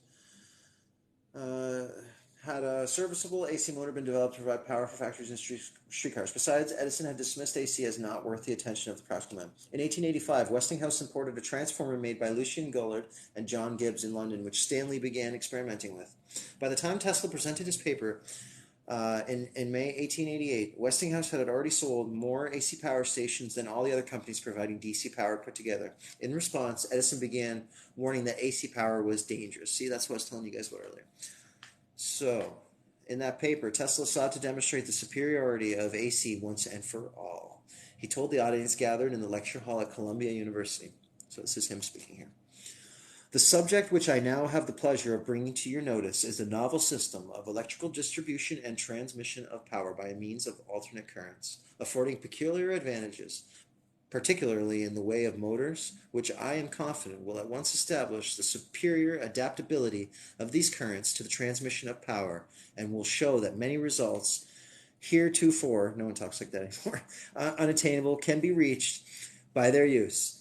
Results which are very much determined in the practical operation of such systems, and which cannot be accomplished by means of continuous currents. In our dynamo machines, it is well known, we generate alternate currents, which we direct by means of commutator. I don't know if I'm pronouncing that correctly. Sorry, guys, if I'm butchering stuff. I don't know. Anyway, so a complicated device, and it may be justly said the source of most of the troubles experienced in the operation of the machines. Now, the currents so directed cannot be utilized in the motor, but they must, again, by means of a similar unreliable device, be reconverted into their original state of alternate currents. The function of the commutator is entirely external, and in no way does it affect the internal working of the machine. In reality, therefore, all machines are alternate current machines, the currents appearing as continuous only in the external circuits during their transit from generator to motor. All right, I want to take a look at this. So, the transformer. It's funny, actually in the town that I'm in right now, there's an old mill, and they have like one that's probably like, I'm pretty sure it says Westinghouse. I'll have to take a picture of it. I forget. I'm pretty sure it says like Westinghouse or something on it, but it's maybe like 2 or 3 feet like tall and a foot and a half, maybe 2 feet wide. It looks pretty heavy duty, but yeah, it's one of these just hanging out. It's like right beside the sidewalk by this old mill there. It's neat. So the transformer. The transformer uses the same principle of electromagnetic induction employed in electric motors and generators. 2 coils of wire are wound around a single iron core. When electrical current is passed through one of them, it magnetizes the iron core. This in turn induces an electric current in the other one.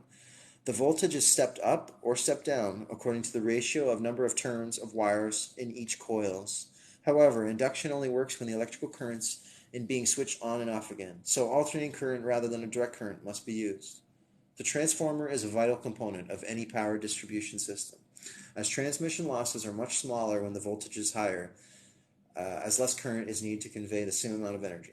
So, electricity generated at a power station is stepped up in voltage using a transformer before it reaches the transmission lines. Then, at its destination, it's stepped down for use in the home or factory. Pretty neat. Excuse me. So, after the lecture, Tesla demonstrated that his AC motor could be instantly reversed. He provided precise calculations on how the speed and power of the motor could be determined.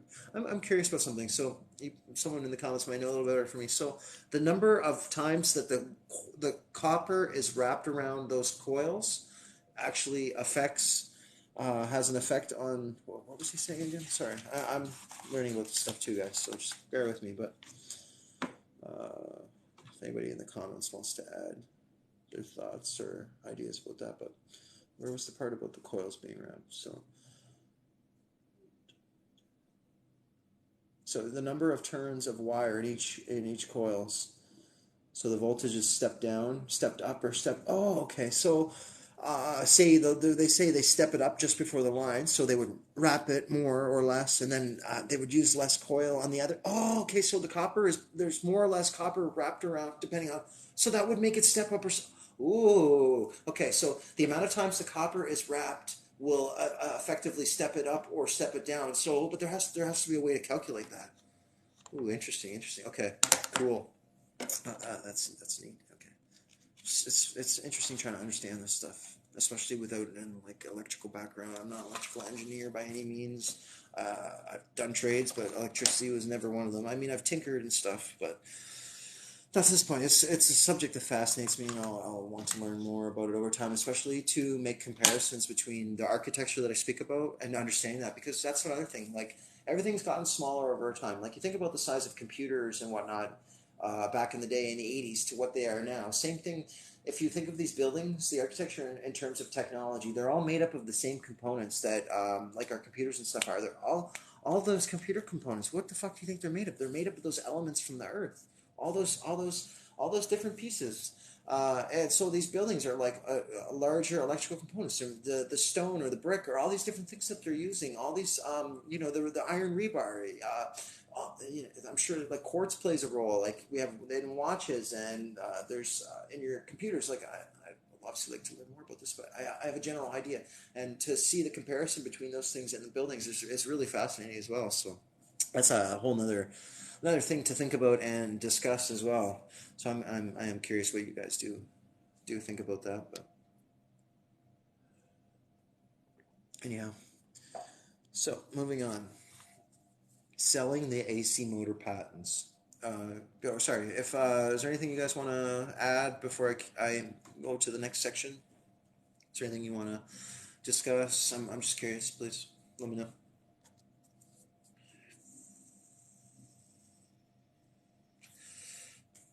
Alright, so selling the AC motor patents. Brown and Peck now invited bids on Tesla's patents. Westinghouse expressed an interest only to be told that a Californian syndicate had offered $200,000 plus $250 per horsepower for each motor installed. The terms were monstrous, but without the patents, it would be impossible for Westinghouse to develop a motor of his own. Excuse me. The price seems rather high, but if it is the only method for operating a motor by alternating current, and if it is applicable to a streetcar work, Westinghouse wrote, we can unquestionably easily get from the users of the apparatus whatever tax is put upon it by the inventors. On July 7th, 1888, Westinghouse agreed to pay $25,000 in cash, $50,000 in notes, and a royalty of $250 per horsepower for each motor. Westinghouse also guaranteed the royalties would at least be $5,000 in the first year, $10,000 the second year, and $15,000 a year from then on. Brown and Peck were also reimbursed the money they had paid out on the development of the motors. Over 10 years, Tesla, Brown, and Peck stood to make $200,000 and $315,000 over the 17-year lifetime of the patents. As Brown and Peck had negotiated this shrewd deal, as well as bearing the financial risk of developing the motors, Tesla gave them 5/9 of the deal, keeping 4/9 for himself. Those are weird fractions. Is that a good, guys? Is that a good deal, or did he who's getting the better? What is 5/9 versus 4/9? So he gave himself a little bit more, or were they? I thought they were splitting it. Like, or should he have given them more? Like, I'm curious. What do you guys think? Is he being shady, or like I don't understand those fractions. It just seems weird to me. Anyhow, so carrying on. Where was I? Moving to Pittsburgh. Later that month, Tesla took the train to Pittsburgh to put his motors into production at Westinghouse's factory, where he met the great man himself. Later, Tesla paid tribute to George Westinghouse, saying on his death, "The first impressions are those to which we cling most in later life. I like to think of George Westinghouse as he appeared to me in 1888. When I saw him for the first time, the tremendous potential energy of the man had only in part taken kinetic form, but even to a superficial observer, the latent force was manifest. A powerful frame, well proportioned, with every joint in working order, an eye as clear as crystal." Like, that's a lot of like attention to detail for a dude. Come on. Anyway, so clear as crystal, as quick and spring. He was like a fanboy for these guys. Jeez, what was his deal? He was like obsessed with Edison as well. So a powerful frame, well proportioned, with every joint in working order, and eyes as clear as a crystal, a quick and springy step. He presented a rare example of health and strength. Like a lion in a forest, he breathed deep and with delight the smoky air of his factories. Though past 40, then, I guess, what if it's really true that people didn't live as long, so what would 40 years of age be considered at that time compared to now? Is that like, 60 years of age? Like, how same thing with the money. Everything was different for that time. But anyway, so he still had the enthusiasm of youth, always smiling, affable, and polite. He stood in marked contrast to the rough and ready men I met. Not one word which would have been objectionable, not a gesture which might have offended. One could imagine him as moving in the atmosphere of a court so perfect, his bearing in manner and speech, and yet no fiercer adversary than Westinghouse could have been found when he was aroused. An athlete in ordinary life, he was transformed into a giant when confronted with difficulties which seemed insurmountable. He enjoyed the struggle, and he never lost confidence. When others would give up in the despair, he triumphed. Had he been transferred to another planet with everything against him, he would have worked out his salvation. His equipment was such as to make him easily a position of captain among captains, leader among leaders. His was a wonderful career filled with remarkable achievements. He gave to the world a number of valuable inventions and improvements, created new industries, advanced the mechanical and electrical arts, and improved many ways the conditions of modern life. He was a great pioneer and builder, whose work was of far-reaching effort on his time, and whose name will live long in the memory of men. All right, let's go back to what I was saying here.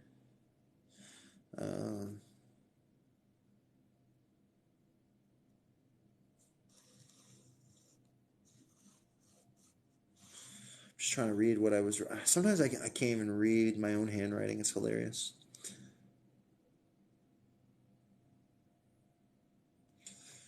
You guys want to? Okay, here's a little report about. Apparently, that's George Westinghouse. More chins than a Chinese phone book from the looks of it. But anyways, George Westinghouse was a descendant of the aristocratic Russian von Westinghouse. And Wistinghausen. That doesn't really sound Russian. Anyway, so his father was also an inventor with 6 patents for farming machinery to his name. In his father's machine shop, I can't even say what city that is, but it's in New York, the state of New York. The young Westinghouse experimented with batteries and Leyden jars. Glass jars coated with metal foil used for storing electrical charge. At 15, he made his first invention, a rotary steam engine. Excuse me. A rotary steam engine. After serving in both the U.S. Army and Navy during the American Civil War, he attended the nearby Union College, but soon dropped out. In 1865, he patented his rotary engine and a device for putting derailed freight cars back on the tracks. Soon after, he designed a reversible cast steel frog, which prolonged the life of the railroad track switches.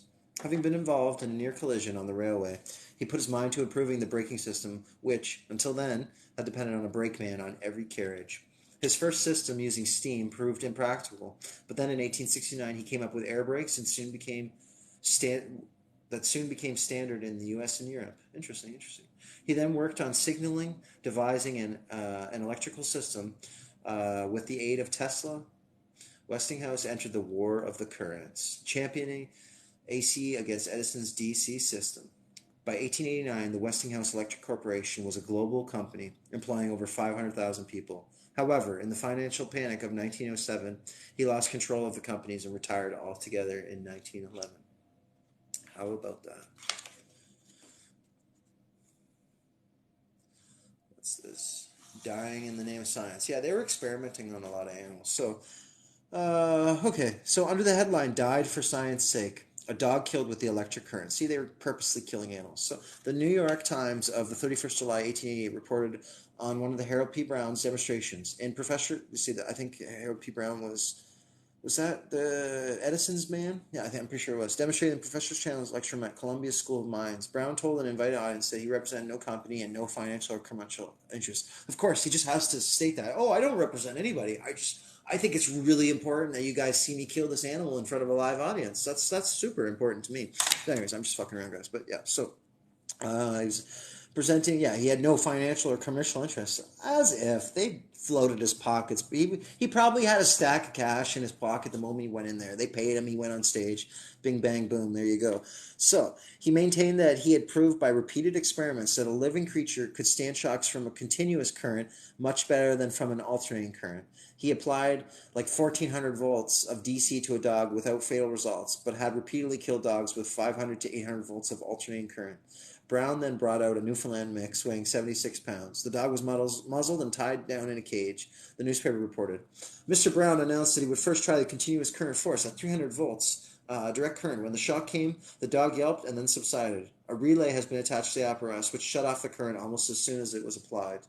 When the dog got 400 volts, he struggled considerably, still yelping. At 700 volts, he broke his muzzle and nearly freed himself. He was tied again. At 1100 volts, his body contorted with the pain of the brutal experiment. See, they're terrible, terrible, terrible, terrible things people were doing to other people and animals to get to the point that we are today. Fuck that. Anyway, so his resistance to the current then dropped from 15,000 to 1,500 to about 2,500 volts. "He will be less trouble," said Mr. Brown, "when we try the alternating current. As these gentlemen say, we will make him feel better." It was proposed the dog be put out of his misery at once. This was done with an alternating current of 330 volts, killing the beast. When Brown brought out another dog, an agent from the American Society for the Prevention of Cruelty to Animals stepped in. Thank goodness, right? How many dogs did they kill before that? Like, how many different places did he travel around to just, like, scare the shit out of people? If that actually happened. So, meanwhile, the assembled electrician said the dog had been weakened by the DC current before the AC was applied, but Brown insisted that the only places AC should be used were the dog pound, the slaughterhouse, and the state prison. How about that? See, he's talking mad shit, being like, "Yep, it's gonna kill ya." Just trying to scare tactics. Just like the news, just like a lot of things. You scare the crap out of people, just like something that happened recently. You scare the crap out of people, they're gonna do what you want. They're gonna follow your agendas. Whatever. So, let me take a sip of my coffee here, guys.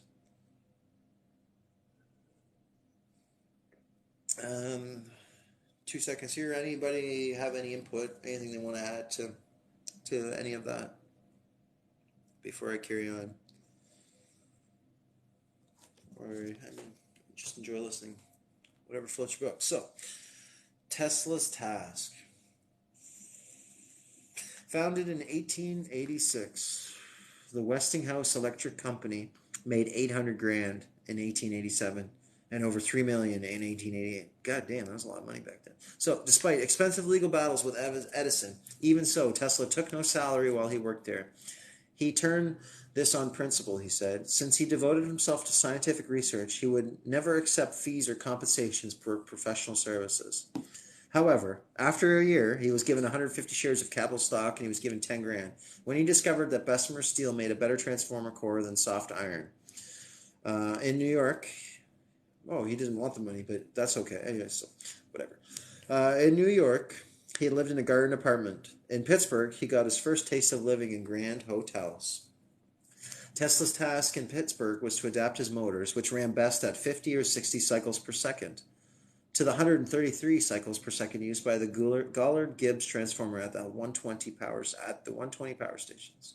Is that 1 or I-20? Oh, that looks like I-20 power station. I'm curious.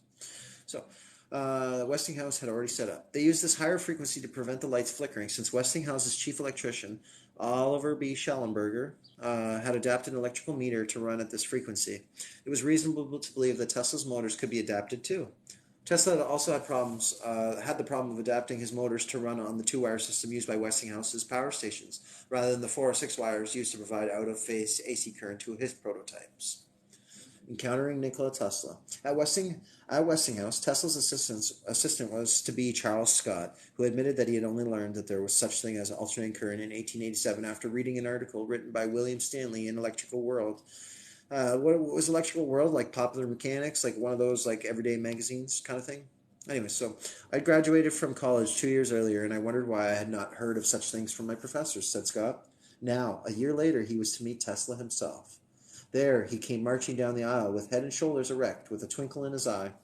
It was a great moment for me. He said, Scott would later become a professor of engineering at Yale, but in Pittsburgh, he was Tesla's wireman. He's Tesla's bitch. Had to do all the shit, grunt work, shitty labor. Anyway, so preparing and making tests, he recalled. It was a splendid opportunity for a beginner. This coming contact with a man of such eminence, rich in ideas, kindly and friendly in disposition. Tesla's fertile imagination often constructed air castles which seemed prodigious. But I doubt whether even his extravagant expectations for the toy motor of those days measured up to actual realization. For the polyphase system which is inaugurated exceeded the wildest dreams of the early days. So, the war of the currents. I was flicking through lives actually earlier today, and someone was mentioning about like the sea and salt water, and that's something I was thinking about. But he was mentioning that about literally the use of the word currents, and if we think how they've changed word, and you know how things have double meanings, things like that, and like stuff hidden in plain sight, even with like the etymology, like how words are explained and their meanings, how they have changed, and all these different things. We literally have water currents. So in terms of like electricity, and if there's salt water and like hydrolysis, or I can't remember the term right now, but the use of salt water and like passing an electrical current through it. If anybody can kind of chime in for that, please do. Sometimes I'm at a loss for words. Too much fucking shit rolling around up here, but I'm sure you guys know what I mean. Anyways, I'm just. Yeah, I know. It's a salt base, but it's electrolysis. Is that the actual process when you're passing electricity through a salty solution? Someone can chime in at some point in time, I'm sure. Anyways, where was I?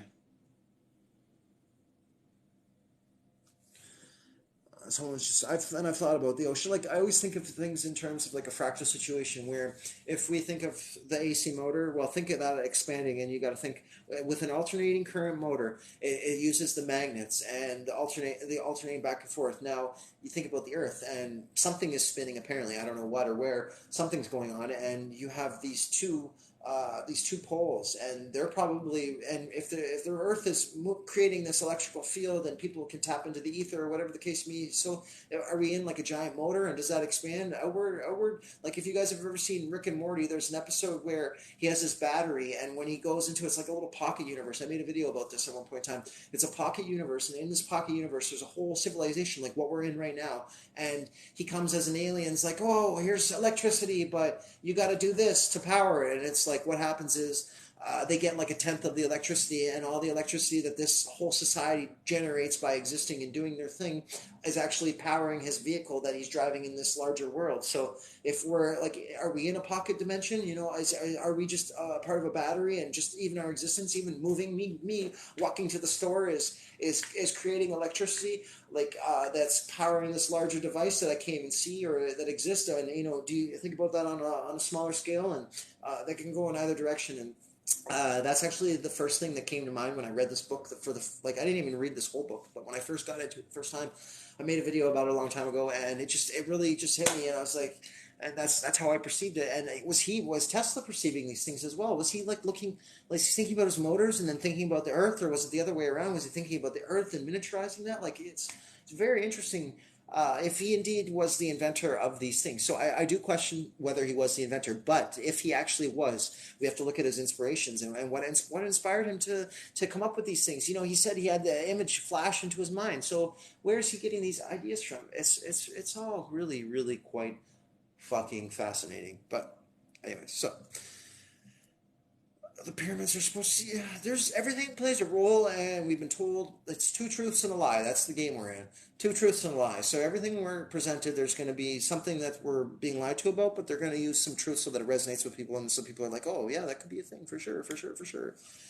Yeah, maybe the little people. That's what I've definitely thought about as well. We are the little people. We're the hobbits. You know, I don't know, but there's a lot of different. I got so many different things running through my head at any given time. I could be thinking about simulation theory. I could be thinking about, like flat Earth, globe Earth. I don't really agree with a lot of either of those things. If anything, it's all related to electromagnetism. And if you look at it, the electromagnetic, shit, what's the word for it? The image of it, like when you're looking at the toroidal, yeah, sorry, the shit, I lost my train of thought. So if we're in an electromagnetic universe and everything is geared around electromagnetism, it would make sense that we're in like an electromagnetic like toroidal field, and that's our entire existence. Like so, but like I don't know, man. I got so many different thoughts about the existence in the world that we're in. You know, are we just in a computer game somewhere? Or we're just like the fucking Sims. You know, does nothing even exist? You know, I have so many different thoughts on a daily basis about all this different stuff, and all this shit just rolling around in my head. Thinking about Tartaria, mudflat buildings, architecture, crystals, fucking this, that, the next thing, old conspiracy theories, how they tie into these ones, and hydroelectricity, and all these different things. Sorry, guys, I just fucking woo. My brain is insane.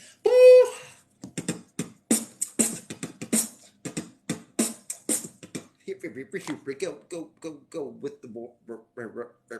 Sorry. I'm fucked. Anyways, the War of the Currents. So, moving along, ladies and gentlemen.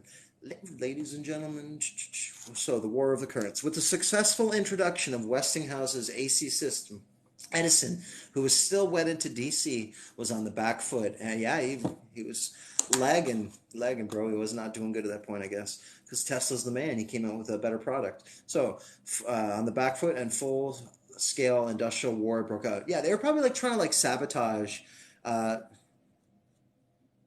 Don't leave me with these norms. Yeah, I'll come pick you all guys up all in my spaceship. So, full-scale industrial war broke out. Do you think they were like sabotaging each other? Do you think they're like at like electrical ninjas, like going into these different like guys' facilities? Like, here, I'll cut the wires here, and like just like fucking, or like they're waiting for a shipment of like copper and magnets, and they like shoot out the tires, or like were they fucking with each other? It's interesting to think about. I mean, what do they call that? Corporate espionage? Is that what it is? Yeah, corporate espionage. I guarantee it. Oh, cool. That's like a whole nother interesting way to even think about this kind of stuff. So that is really fascinating. Oh, that's cool. Man, I got a fucking weird imagination. But that's just me. So, where was I? Full-scale industrial war. Yeah, he launched an all-out propaganda onslaught on the dangers of alternating current. That's all he could do. He just he couldn't do a better product, so he just fucking talked shit about his boy Tesla. And the funny thing is, Tesla was like in love with Edison. So like, what a dink. Anyway, so Westing, he all propaganda. So talking shit about Tesla and his AC motors and the current or whatever. So I remember Tom Edison. He calls him Tom. I remember Tom telling them that direct current was like a river flowing peacefully to the sea, while alternating current was like a torrent rushing violently over a precipice. Imagine that. Yeah, imagine. Why they even had a professor named Harold Brown who went around talking to audiences and electrocuting dogs and old horses right on stage to show how dangerous alternating current was.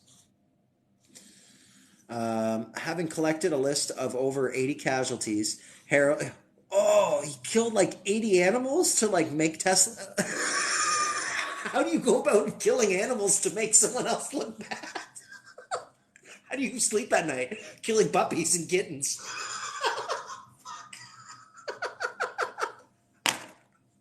What's wrong with these people? Jesus. Oh, man. Problems. These guys got problems, that's for sure. And it's not my problem. But, well, I mean, it kind of is, but... Oh, where was I? That was hilarious. See, like reading this shit is fucking hilarious. Yeah, yeah, for real. Mean motherfuckers. And all for greed to be the best and make money and fucking charge people for something that could be provided for free. Ridiculousness. So, yeah, Tommy Boy was talking to Edison. Where was I? Yeah, okay. So, replacing the hangman. Having collected a list of, oh yeah, I already read this part. Sorry, where was I? The concern of the safety of electricity at the School of Mines, part of Columbia University in New York City, began experimenting with animals to show that the AC was more dangerous than DC. In December of 1888, Edison brought Brown out to Menlo Park to electrocute animals with AC as a part of his propaganda war. A number of cities began using electricity to clear their dog pounds. New York went a step further and set up a commission under the auspices of the Medical Legal Society of New York to see whether electricity could be used for capital punishment. Brown became the official state. So because of Westinghouse fucking killing puppies and shit, that's like how, oh, well, let's do it to convicts. Yeah. Motherfuckers. Like, I don't know how you guys feel about capital punishment, but I mean, I guess the crime, man, I don't know how I feel about like that. Like, you kill, killing people for killing. Do you think that's fair? Or like, what deserves, like, what deserves, this is a whole other like topic for a whole other genre of whatever, but like the idea of deserving punishments, like how can we decide someone else deserves to die, but at the same time, is it an eye for an eye? Like someone hurts a child, are we going to hurt them? Yes, most likely. Someone kills somebody, do they deserve to die? I don't feel like I get to make that choice, but morally and on a like a conscious like our conscious whatever, like it's a tough subject. I'm not even trying to get into that right now. I don't know why I'm talking about that. Sorry, guys. I'll give you a picture of that while I carry on. So he became an execution expert. The guinea pig was to be William Kemmler, a 30-year-old alcoholic who had killed his common law wife with a hatchet.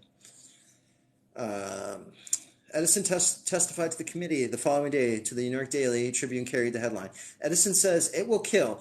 The wizard testifies as an expert in the Kemmler case. He thinks an artificial current can be generated which will produce death instantly and painlessly in every case. 1,000 volts of an alternating current would be sufficient. The Electrical Review detailed Edison's proposed method. He proposes to manacle the wrists with chain connections, place the culprit's hands in a jar of water diluted with caustic potash, and connect therein to 1,000 volts of alternating current.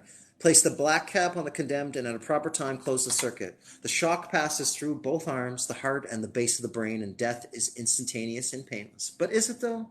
Like, guys, have we not heard stories over the years, or is this just like Hollywood propaganda? Like people getting electrocuted and they don't die. Is that like a thing? Has there been instances, or is that just like a Hollywood thing? Like it just happens in the movies. Like honestly, I'm curious. Does anybody know? Like is that a thing? Later, brother.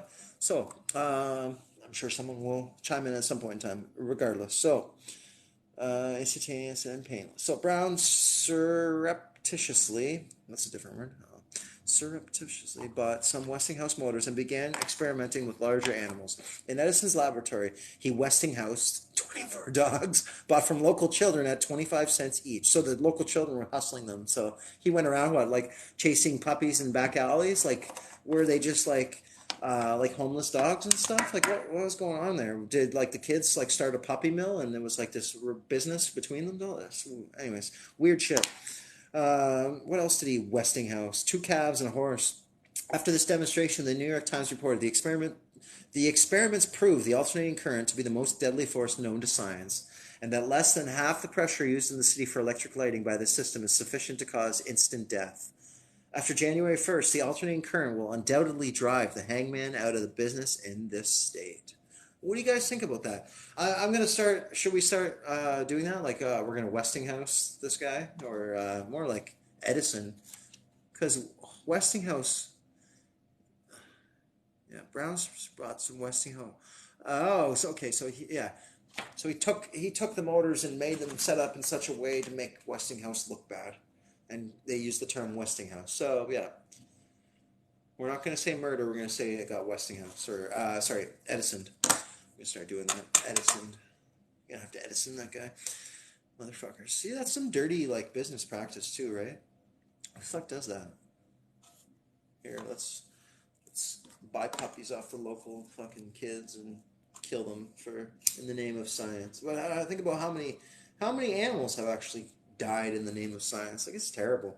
And for what? For profit and greed? Like, how much actual beneficial products or anything has actually come from hurting an animal in the name of science? Like, actual good things for all of humanity. Like, I'm curious, genuinely. But I can't imagine there'd be too many things. Like the whole cosmetic industry and everything. It's just insane. Insane to the membrane. But yeah. Electrical challenge. Our next section. Where are we? We must be getting close to the end of the chapter. Oh, cool. Yeah, I can read a bit longer. Yeah, cool. We've already been going for almost 2 hours, but that's fine. I enjoy this, so I'm down. I'm downtown. So George Westinghouse wrote to the New York Times in protest. Brown responded by using the letters page to draw attention to Westinghouse's pecuniary interest in death-dealing alternating current and issued a challenge. I therefore challenge Mr. Westinghouse to meet me in the presence of competent electrical experts and take through his body the alternating current while I take through mine a continuous current. The alternating current must have not less than 300 alternations per second as recommended by the Medical Legal Society. We will commence with 100 volts and will gradually increase the pressure by 50 volts at a time, with each increase until either one or the other has cried enough and publicly admits his error. It's like a show of ego at this point. Like, they have to. That's a challenge. Anyway, so Westinghouse did not reply, though. Brown was later denounced by the New York Sun. Under the headline, "For shame, Brown." The newspaper revealed that he had been paid by one of the electric companies to injure another. Of course, we knew that. Obvious. Brown protested, "I'm exposing the Westinghouse system as any right-minded man would expose a bunco starter or the grocer who sells poison, where he pretends he sells sugar." But his protest did no good. Of course they did. Think about how many animals he killed and it was all a lie to make another company look bad. Like, see, the truth, one way or another, truth comes out, guys. Sometimes by accident, sometimes on purpose. You never fucking know. So, same with lies. It's easier just to tell the truth because then you don't have to remember the lies. That's what I would be telling kids as well, right? You know, what's the point in building a web of lies that you have to remember when you can just be honest, deal with it, move on, whatever. No big deal. Anyhow. So, where was I? So, facing the electric chair. Actually, before I get that, I want to take a look at this diagram. So, the diagram of the inner workings of an induction motor. This was apparently drawn by Nikola Tesla on a Metropolitan Hotel note paper. So I'll take a look at that. Cool. I mean, that's pretty basic, but I mean, if he can draw it on a hotel newspaper, we could recreate a lot of this stuff, I imagine. And as we go through that, I'm sure we'll see the better versions of this as he developed his techniques and whatever for making the most. Because, I mean, you want to make something 100% efficient. Like, why would you stop at 50% when you can make just make a better product, you know? However that may be. So, as an electrical motor works through the interaction of two sets of magnets, one stationary, the stator, and one able to move freely, the rotor. For practical motors, electromagnets are used as they don't weaken over time.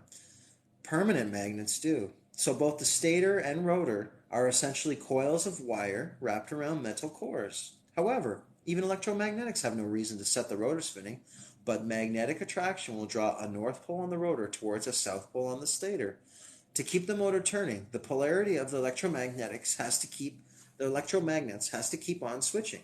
In early DC motors, this was done by a split ring commutator supplying current to the rotor. Tesla's genius was that he realized he did not have to send electricity to them. Yeah, because it was generating, when it was spinning, the spinning action was actually generating that electrical field. So anyway, where was I? You didn't have to send the electromagnets on the rotor. If you supplied alternating current to the coils on the stator, the magnetic field created would induce the electrical current in the coils, of the rotor. The magnetic field produced would oppose that on the stator, and the motor would turn. So, for me, I don't care what anybody says. There could be ether, there could be electricity, air, but 100%, the one thing that will work day in, day out, as long as it's not like a little trickling stream in the summer, hydroelectricity. You have the water that spins this, that spins that, and gets that going. That the water's not going to stop. That's fucking perpetual, is it not? Yes, maybe the magnets. I don't know. I don't know what the life of a magnet is going to be, but eventually, that's gonna.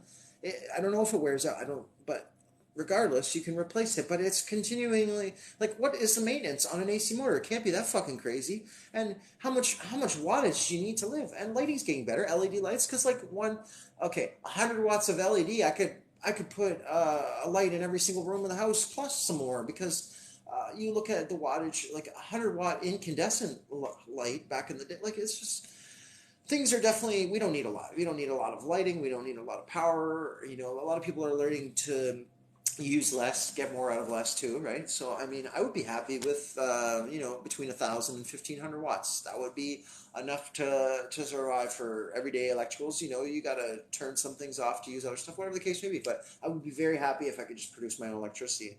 Don't really need a lot. Some people, really, they just want to charge their phone. I mean, we could have an outdoor kitchen. It doesn't fucking matter. Like, we don't need, the point is that we don't need to rely on the state, the government, all these different groups to take care of us. We don't need them to produce our fucking bullshit fake food for us. We can do things ourselves. We can learn. And more people, as time goes on, people are taking on hobbies of the times of old, canning, jarring, preserving, gardening, all these different things, all these things that we should be pursuing, and the things that are really important. And, people are going to learn. I think people stress about the collapse and all these bad things happening. But you know what? I think that when it comes down to it, I think that the people will come together and we'll figure our shit out. We don't need Big Brother to take care of us, to fucking whatever. I think that we can do it ourselves. We've just gotten lazy and complacent over time. But that's part of the program too. They wanted us to be comfy, cozy, soft, and cushy, and not have to deal with other stuff. And you get used to that, and you're not gonna. People are not gonna want to fight. They're too comfortable. They don't want to change the situation. That's why we're having a hard time changing the situations in the world that we live in today. You know what I mean? These are all things that I think about, and that I think that everyone should be thinking about as well. So I'm getting off topic here, so I apologize.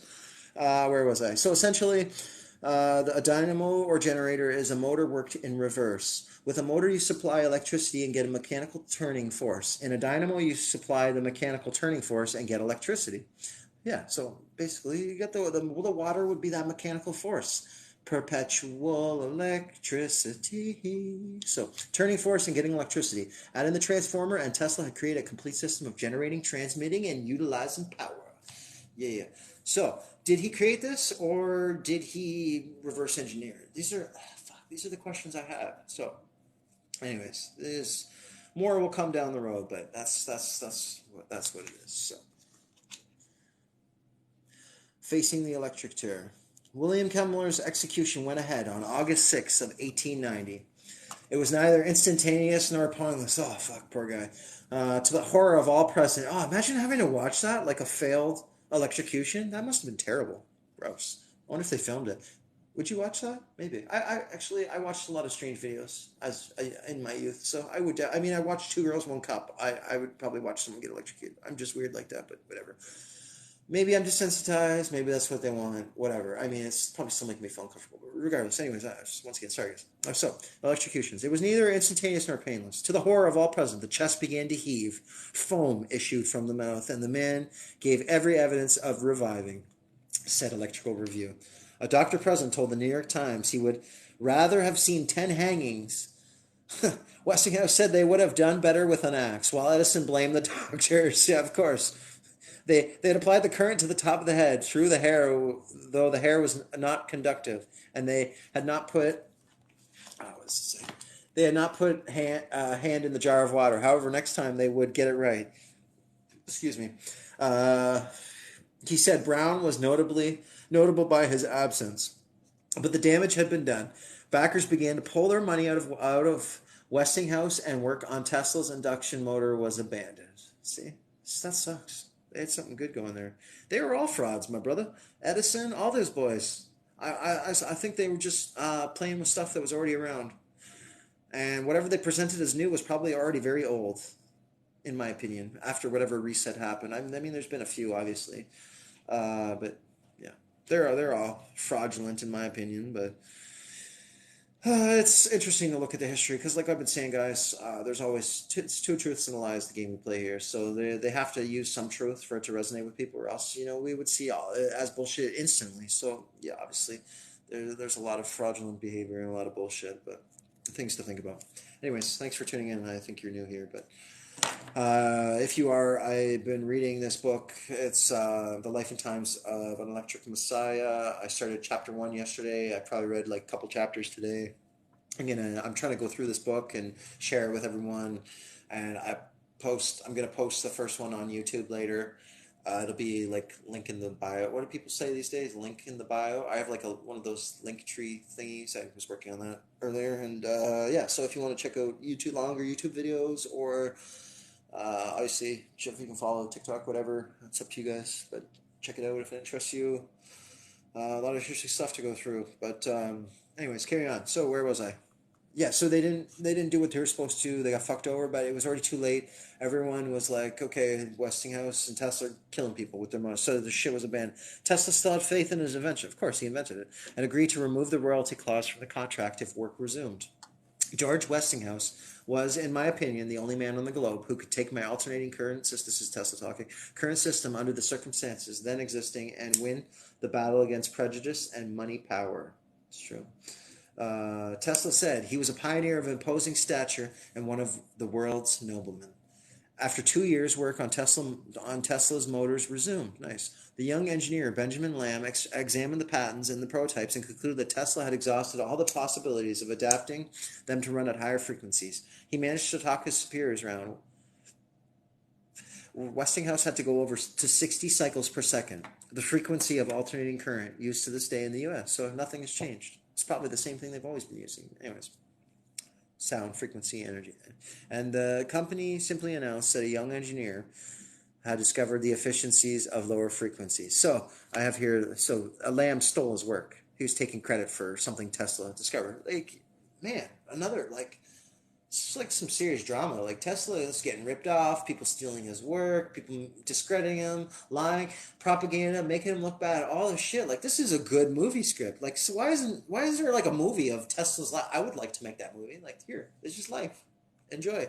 Like not like the good and the bad, not like, oh, he invented all this crazy shit. Like here, he was a piece of shit too. Like anyways, so where was I? Yeah, Tesla travels the world. I think this might be the last chapter, guys. I need a little break and I'm gonna make something short. Yeah, so a couple more pages here. So, Tesla travels the world. In 1889, Tesla left Pittsburgh and went to Paris for the Universal Exposition of 1889. Oh, the Universal Exposition. That's different. In 1899, where the Eiffel Tower, because we have the other expositions, but not the Universal. Interesting. Where the Eiffel Tower was made its first appearance. Edison was there too. He had been given a 1-acre site to display his inventions, and the latest, the phonograph, was causing a sensation. With his new wife, a 24-year-old Mina, Edison had lunch with Alexander Eiffel in his apartment at the top of the tower. Yeah, that'd be cool to have. Fuck, all the boys are showing up. He also visited Louis Pasteur in his laboratory and received the. I have here titled germ theory. Yeah, because there's 2 different theories, schools of theory about like. Germ and the 2 different theories, like some stuff, one is that it comes from outside your body and makes you sick, the other one that they're like leftovers, like your body just like going through this process, getting rid of like toxins and other crap, and that's what they find and whatever, and getting sick is just an imbalance of something. It's modern Western medicine is not where it's at. Anyways, that's not what I'm trying to talk about. Where was I? Meanwhile, Tesla met Norwegian scientist Wilhelm Birknes, whose study of electrical resonance was vital in the development of the radio. While dining out in Paris with the French engineer and physicist André Blondel, he also ran across the famous French actress Sarah Bernhardt. When she dropped her lace handkerchief near the dining table and Tesla rushed to hand it back to her, legend has it that their eyes met with a burning intensity. The Electrical Review remarked that he may be I wonder if there was paparazzi back then. That's funny. So the Electrical Review marked that he may have been invulnerable to Cupid's shafts, but Sarah Bernhardt may have been an exception. Yeah, see, invulnerable to Cupid's shafts, so he was not interested in women. But Sarah Bernhardt, maybe they told me I had to like go out with her for maybe it's like a publicity stunt, or maybe she's a beard. I don't know. But Sarah Bernhardt may have been an exception. Tesla said much later that it was a scarf he had picked up, not a handkerchief, and he did not return it. He kept it without washing it for the rest of his life. What the fuck? Why? It's like a little teenager. Oh, it's like a girl giving him like a bra or something. I'm gonna keep that. That's kind of creepy though. Whatever. Anyway, so he kept it without washing it for the rest of his life. While Edison continued his tour of Europe, being feted everywhere he went, Tesla paid a short visit to his family, then returned to New York, where he opened a laboratory on Grand Street. There he began work on lighting and radio transmission. I was not free in Pittsburgh, he said. I was dependent and could not work. When I left that situation, ideas and inventions rushed through my brain like Niagara Falls, and that's where I'm headed next week. I'm going to do some tours of the hydroelectric factory that Tesla was involved in. I was going to do a guided tour, but it's kind of expensive, so I'll probably just go for the cheap version, see what's there, and go through. There's some other stuff around the falls as well, very interesting stuff, but we'll get to that later. Where was I? Shit. Sorry, guys, just give me a sec here. Yeah, so he continues tour. Yeah, he was thinking about all the situation, ideas, inventions rushed through his brain like Niagara. So Niagara Falls, making outlandish claims. When Edison was in London visiting his power stations, an engineer named Sebastian Ziani de Ferrante, quite the name, was building an AC power station in Deptford, South London, that was able to transmit electricity at 11,000 volts to central London, 7 miles away. Meanwhile, Tesla claimed that he had a system that could place 100,000 horsepower on a wire and send it 450 miles in one direction to New York City, the metropolis of the East, and 500 miles in the other direction to Chicago, the metropolis of the West. This outlandish claim was greeted like those of the current con men John Ernst and Worrell Keely, who was jailed in 1888 for contempt of court after having claimed to have invented a perpetual motion machine, and Walter Honano, who had tried to sell pills that he said turned water into petrol. Ooh, he tried to sell pills that turned water into petrol.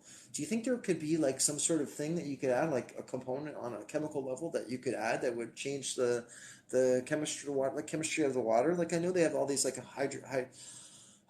hydrogen based like water hydrogen molecule machine. I'm not a fucking scientist. I'm still figuring this stuff out. I haven't looked into it enough to really discuss that with you guys, but like I said, little bits of information here and there. But anybody feel free to chime in, add their 2 cents. Great, appreciate it. But yeah, so where was I? Tesla claimed to be.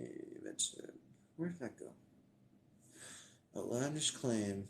Yeah, the turned water. However, Tesla claim turned out just a few years later to be true. Tesla continued helping Westinghouse with the development of his motor, again taking no payment apart from the equipment Westinghouse provided to furnish his new labs. Tesla stayed in touch with the men and his family by letter, but usually only sent checks to his sisters. He also made an effort to pay back all the money his uncle had spent on him.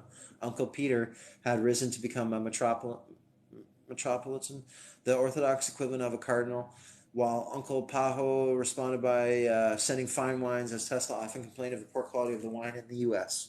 He had little time to enjoy them, though.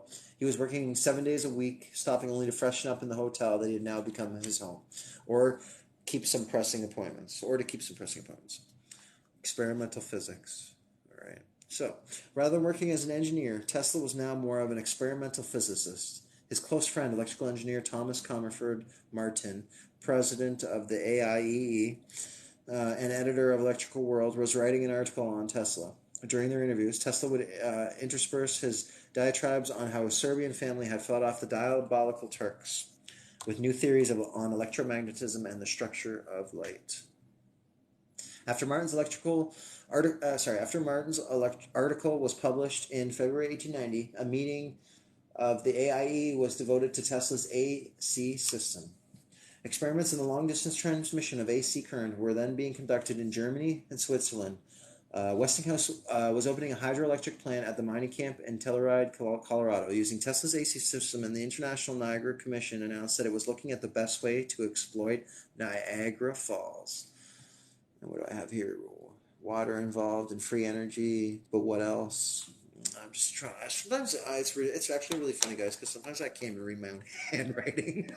I just fucking, and I'm left-handed too, so half the time I like rub over what I'm right. I'm left-handed in a right-handed world. Fucking first world problems. Anyway, so whirling through endless space. We're almost done, guys. There's like a page maybe 2 pages left for this chapter, and that'll be the last chapter today. Because I mean, I've already read what chapter. Yeah, it says part 2. I'm having a hard time with this because it's like the way it's all broken up into chapters and parts and whatever. But okay, so whirling through endless space. Tesla agreed to present his work on high-frequency phenomena to the AIE. The meeting would be open to the public, and the journalist covering the Symposium for Electrical World also managed to sell the piece to the prestigious mainstream magazine Harper's Weekly. It said that Tesla had gone beyond noted European physicists such as Professor Heinrich Hertz in his understanding of the electromagnetic theory of light. He also put on a number of spectacular demonstrations. In one, light streamed from a wire attached at the end of a coil. In another, a fine thread of platinum wire inside of a glass bulb span, forming a funnel of light. He produced light bulbs that worked with just one wire attached or with none at all. All generated huge sparks and electrical flames. Electricity, he showed, would run to Earth. As a finale, Tesla ran tens of thousands of volts of AC through his body to light up light bulbs and shoot sparks from his fingertips to show that alternating current was not a killer when handled properly. Electrical World said exhausted tubes held in the hand of Mr. Tesla appeared like a luminous sword in the hand of an archangel representing justice. Tesla concluded his lecture saying, "We are whirling through endless space with an inconceivable speed. All around us, everything is spinning, everything is moving, everything is energy. There must be some way of availing ourselves of this energy more directly than with this light obtained from the medium, with the power derived from it. With every form of energy obtained without effort from the store, forever, inexhaustible, humanity will advance with giant strides. The mere contemplation of these magnificent possibilities expands our minds, strengthens our hopes, and fills our hearts with supreme delight." In the audience was Robert Millikan, who won the Nobel Prize in 1923 for his work on cosmic rays. He said, "I have done no small fraction of my research work with principles I learned that night." The London lectures. So, Lord Kelvin, we'll get to him in a minute, guys. So, Tesla then took his show to London in 1892, where he gave 2 lectures at the Royal Institution. There, Tesla said, "James Dewar, the institution's professor of chemistry, pushed me into a chair and poured out half a glass of a wonderful brown fluid, which sparkled in all sorts of iridescent colors and tasted like nectar. 'Now,' he said, 'you are sitting in Faraday's chair, and you are enjoying the whiskey he used to drink.'" It was not lost on Tesla that he was lecturing on the same stage where Faraday had outlined the fundamental principles of electromagnetic induction in the 1830s. Again, he put on a show of sparks, glowing wires, no wire motors, and colored lights that spelt out the name William Thomas, the leading engineer, mathematician, and physicist who was in the audience and who that year had become Lord Kelvin. Again, he ran a high-volt AC current through his body. To the amazement of the audience, distinguished scientist, he also melted and vaporized tinfoil in a coil and produced a new type of lamp that would disintegrate zirconia and diamonds, the hardest known substances. Then he described the ruby laser, which would not be built till 1960, so we're told. Most of these demonstrations were brand new, not repeats of ones he had given in America. Neat. Oh. He also demonstrated the first vacuum tube. This would later be used to amplify weak radio signals. Did they use vacuum tubes in TVs too? Anyway, and he concluded that the lecture was speculation that improvements could be made to the transatlantic telegraph cable so they could carry telephone calls and the possibility of wireless transmission. The Electrical Review said, "The lecture given by Mr. Tesla will long live in the imagination of every person that heard him, opening as it did, to many of them for the first time, apparently limitless possibilities in the applications and control of electricity. Seldom has there been such a gathering of all the foremost electrical authorities of the day on the tiptoe of expectation." At the end, he tantalizingly informed his listeners that he had showed them but 1/3 of what he was prepared to do. Consequently, never show your moves. Consequently, the audience remained in their seats and had to deliver a supplementary lecture. He then presented Lord Kelvin with one of his early experimental Tesla coils, which would be crucial in the development of wireless transmission. Tesla went on to wow French academic... What is that? Sorry, the light's hitting my book. Academicians. I've never seen that word used, but anyway. So with a lecture in Paris before heading home to Gospic, where he found his mother gravely ill. She died soon after. Later he wrote, "The mother's loss grips one's head more powerfully than any other sad experience in life." So he's close to his mother. So, a little quick thing. Lord Kelvin. That's quite the beard, man. Cool. So, Scottish engineer, mathematician, and physicist William Thomson was knighted in 1866 and made a peer in 1892 for his services to science and engineering.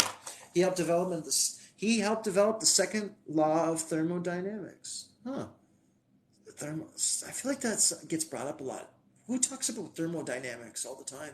I feel like that's a topic that gets brought up a lot, and not about this, but something else. The second law of thermodynamics, the mathematical analysis of electricity and magnetism, the electromagnetic theory of light, the geophysical determination of the age of the Earth, and the basics of hydrodynamics. His work on submarine telegraph cables helped make Britain the hub of global communications. He perfected the mariner's compass and worked out the correct value of absolute zero. The units of the absolute temperature scale are named kelvins in tribute to him. Whew! We read a lot there, guys. I got to take a little break here. I don't know if I'm going to keep reading for tonight, but we'll see. Let's look at this next little chapter. Oh, I don't know. Yeah. Fuck, I want to keep reading, but I need a break because I've been going for longer than 2 hours, like literally talking the way that I've been talking this entire time that you've been listening. But not to say that I can't continue going. I just, I got to have a little puff of my spliff here and maybe a sip of some coffee. I don't need a bathroom break yet, but that could change too, depending on if I break the seal with this. But anyway, so I appreciate you guys listening and tuning in. That's really awesome. I mean, I'd be doing it regardless, but at least I can record this and share it with others and stuff instead of just reading in my head. And, speaking out loud, when you speak something out loud, you actually think about what you're saying versus just reading it in your head. I feel like by hearing it, seeing it, reading it, we're actually absorbing more information that way. And that's probably a good way to study too, I would imagine, like studying anything really. But no, I think it's a really cool book, and I'm glad I get to share it with people. So that's where I'm at right now. I don't know who's here. Let me look. Will Boggs, what up? Can you? Oh, you don't have enough followers to go live yet. That's okay. Since you're the only person here, is there anything that you want to comment on, or are you curious about anything? Anything? How did that make you feel listening to that? What do you think about the situation, the information that I'm sharing? Let me know, guys. Just stretch. Oh, that's a good little read, though. Fuck. We're moving pretty good through this book. There's still quite a few pages to go through, but I'm gonna do this over the course of the next 4 or 5 days or whatever. Try to get it all down and recorded and out about into the world. So that's where I'm at now. Actually, you know what? I'm gonna take a break for an hour or two, and then I'm gonna come back and read some more. Thank you for joining. I appreciate you guys. Thanks for listening in. Like I said, I've been reading for almost 2.5 hours, so out loud and discussing. So I'm gonna take a little break here for a little bit, and then I'll probably come back on later. Thank you very much, and take care, guys. I'll be back.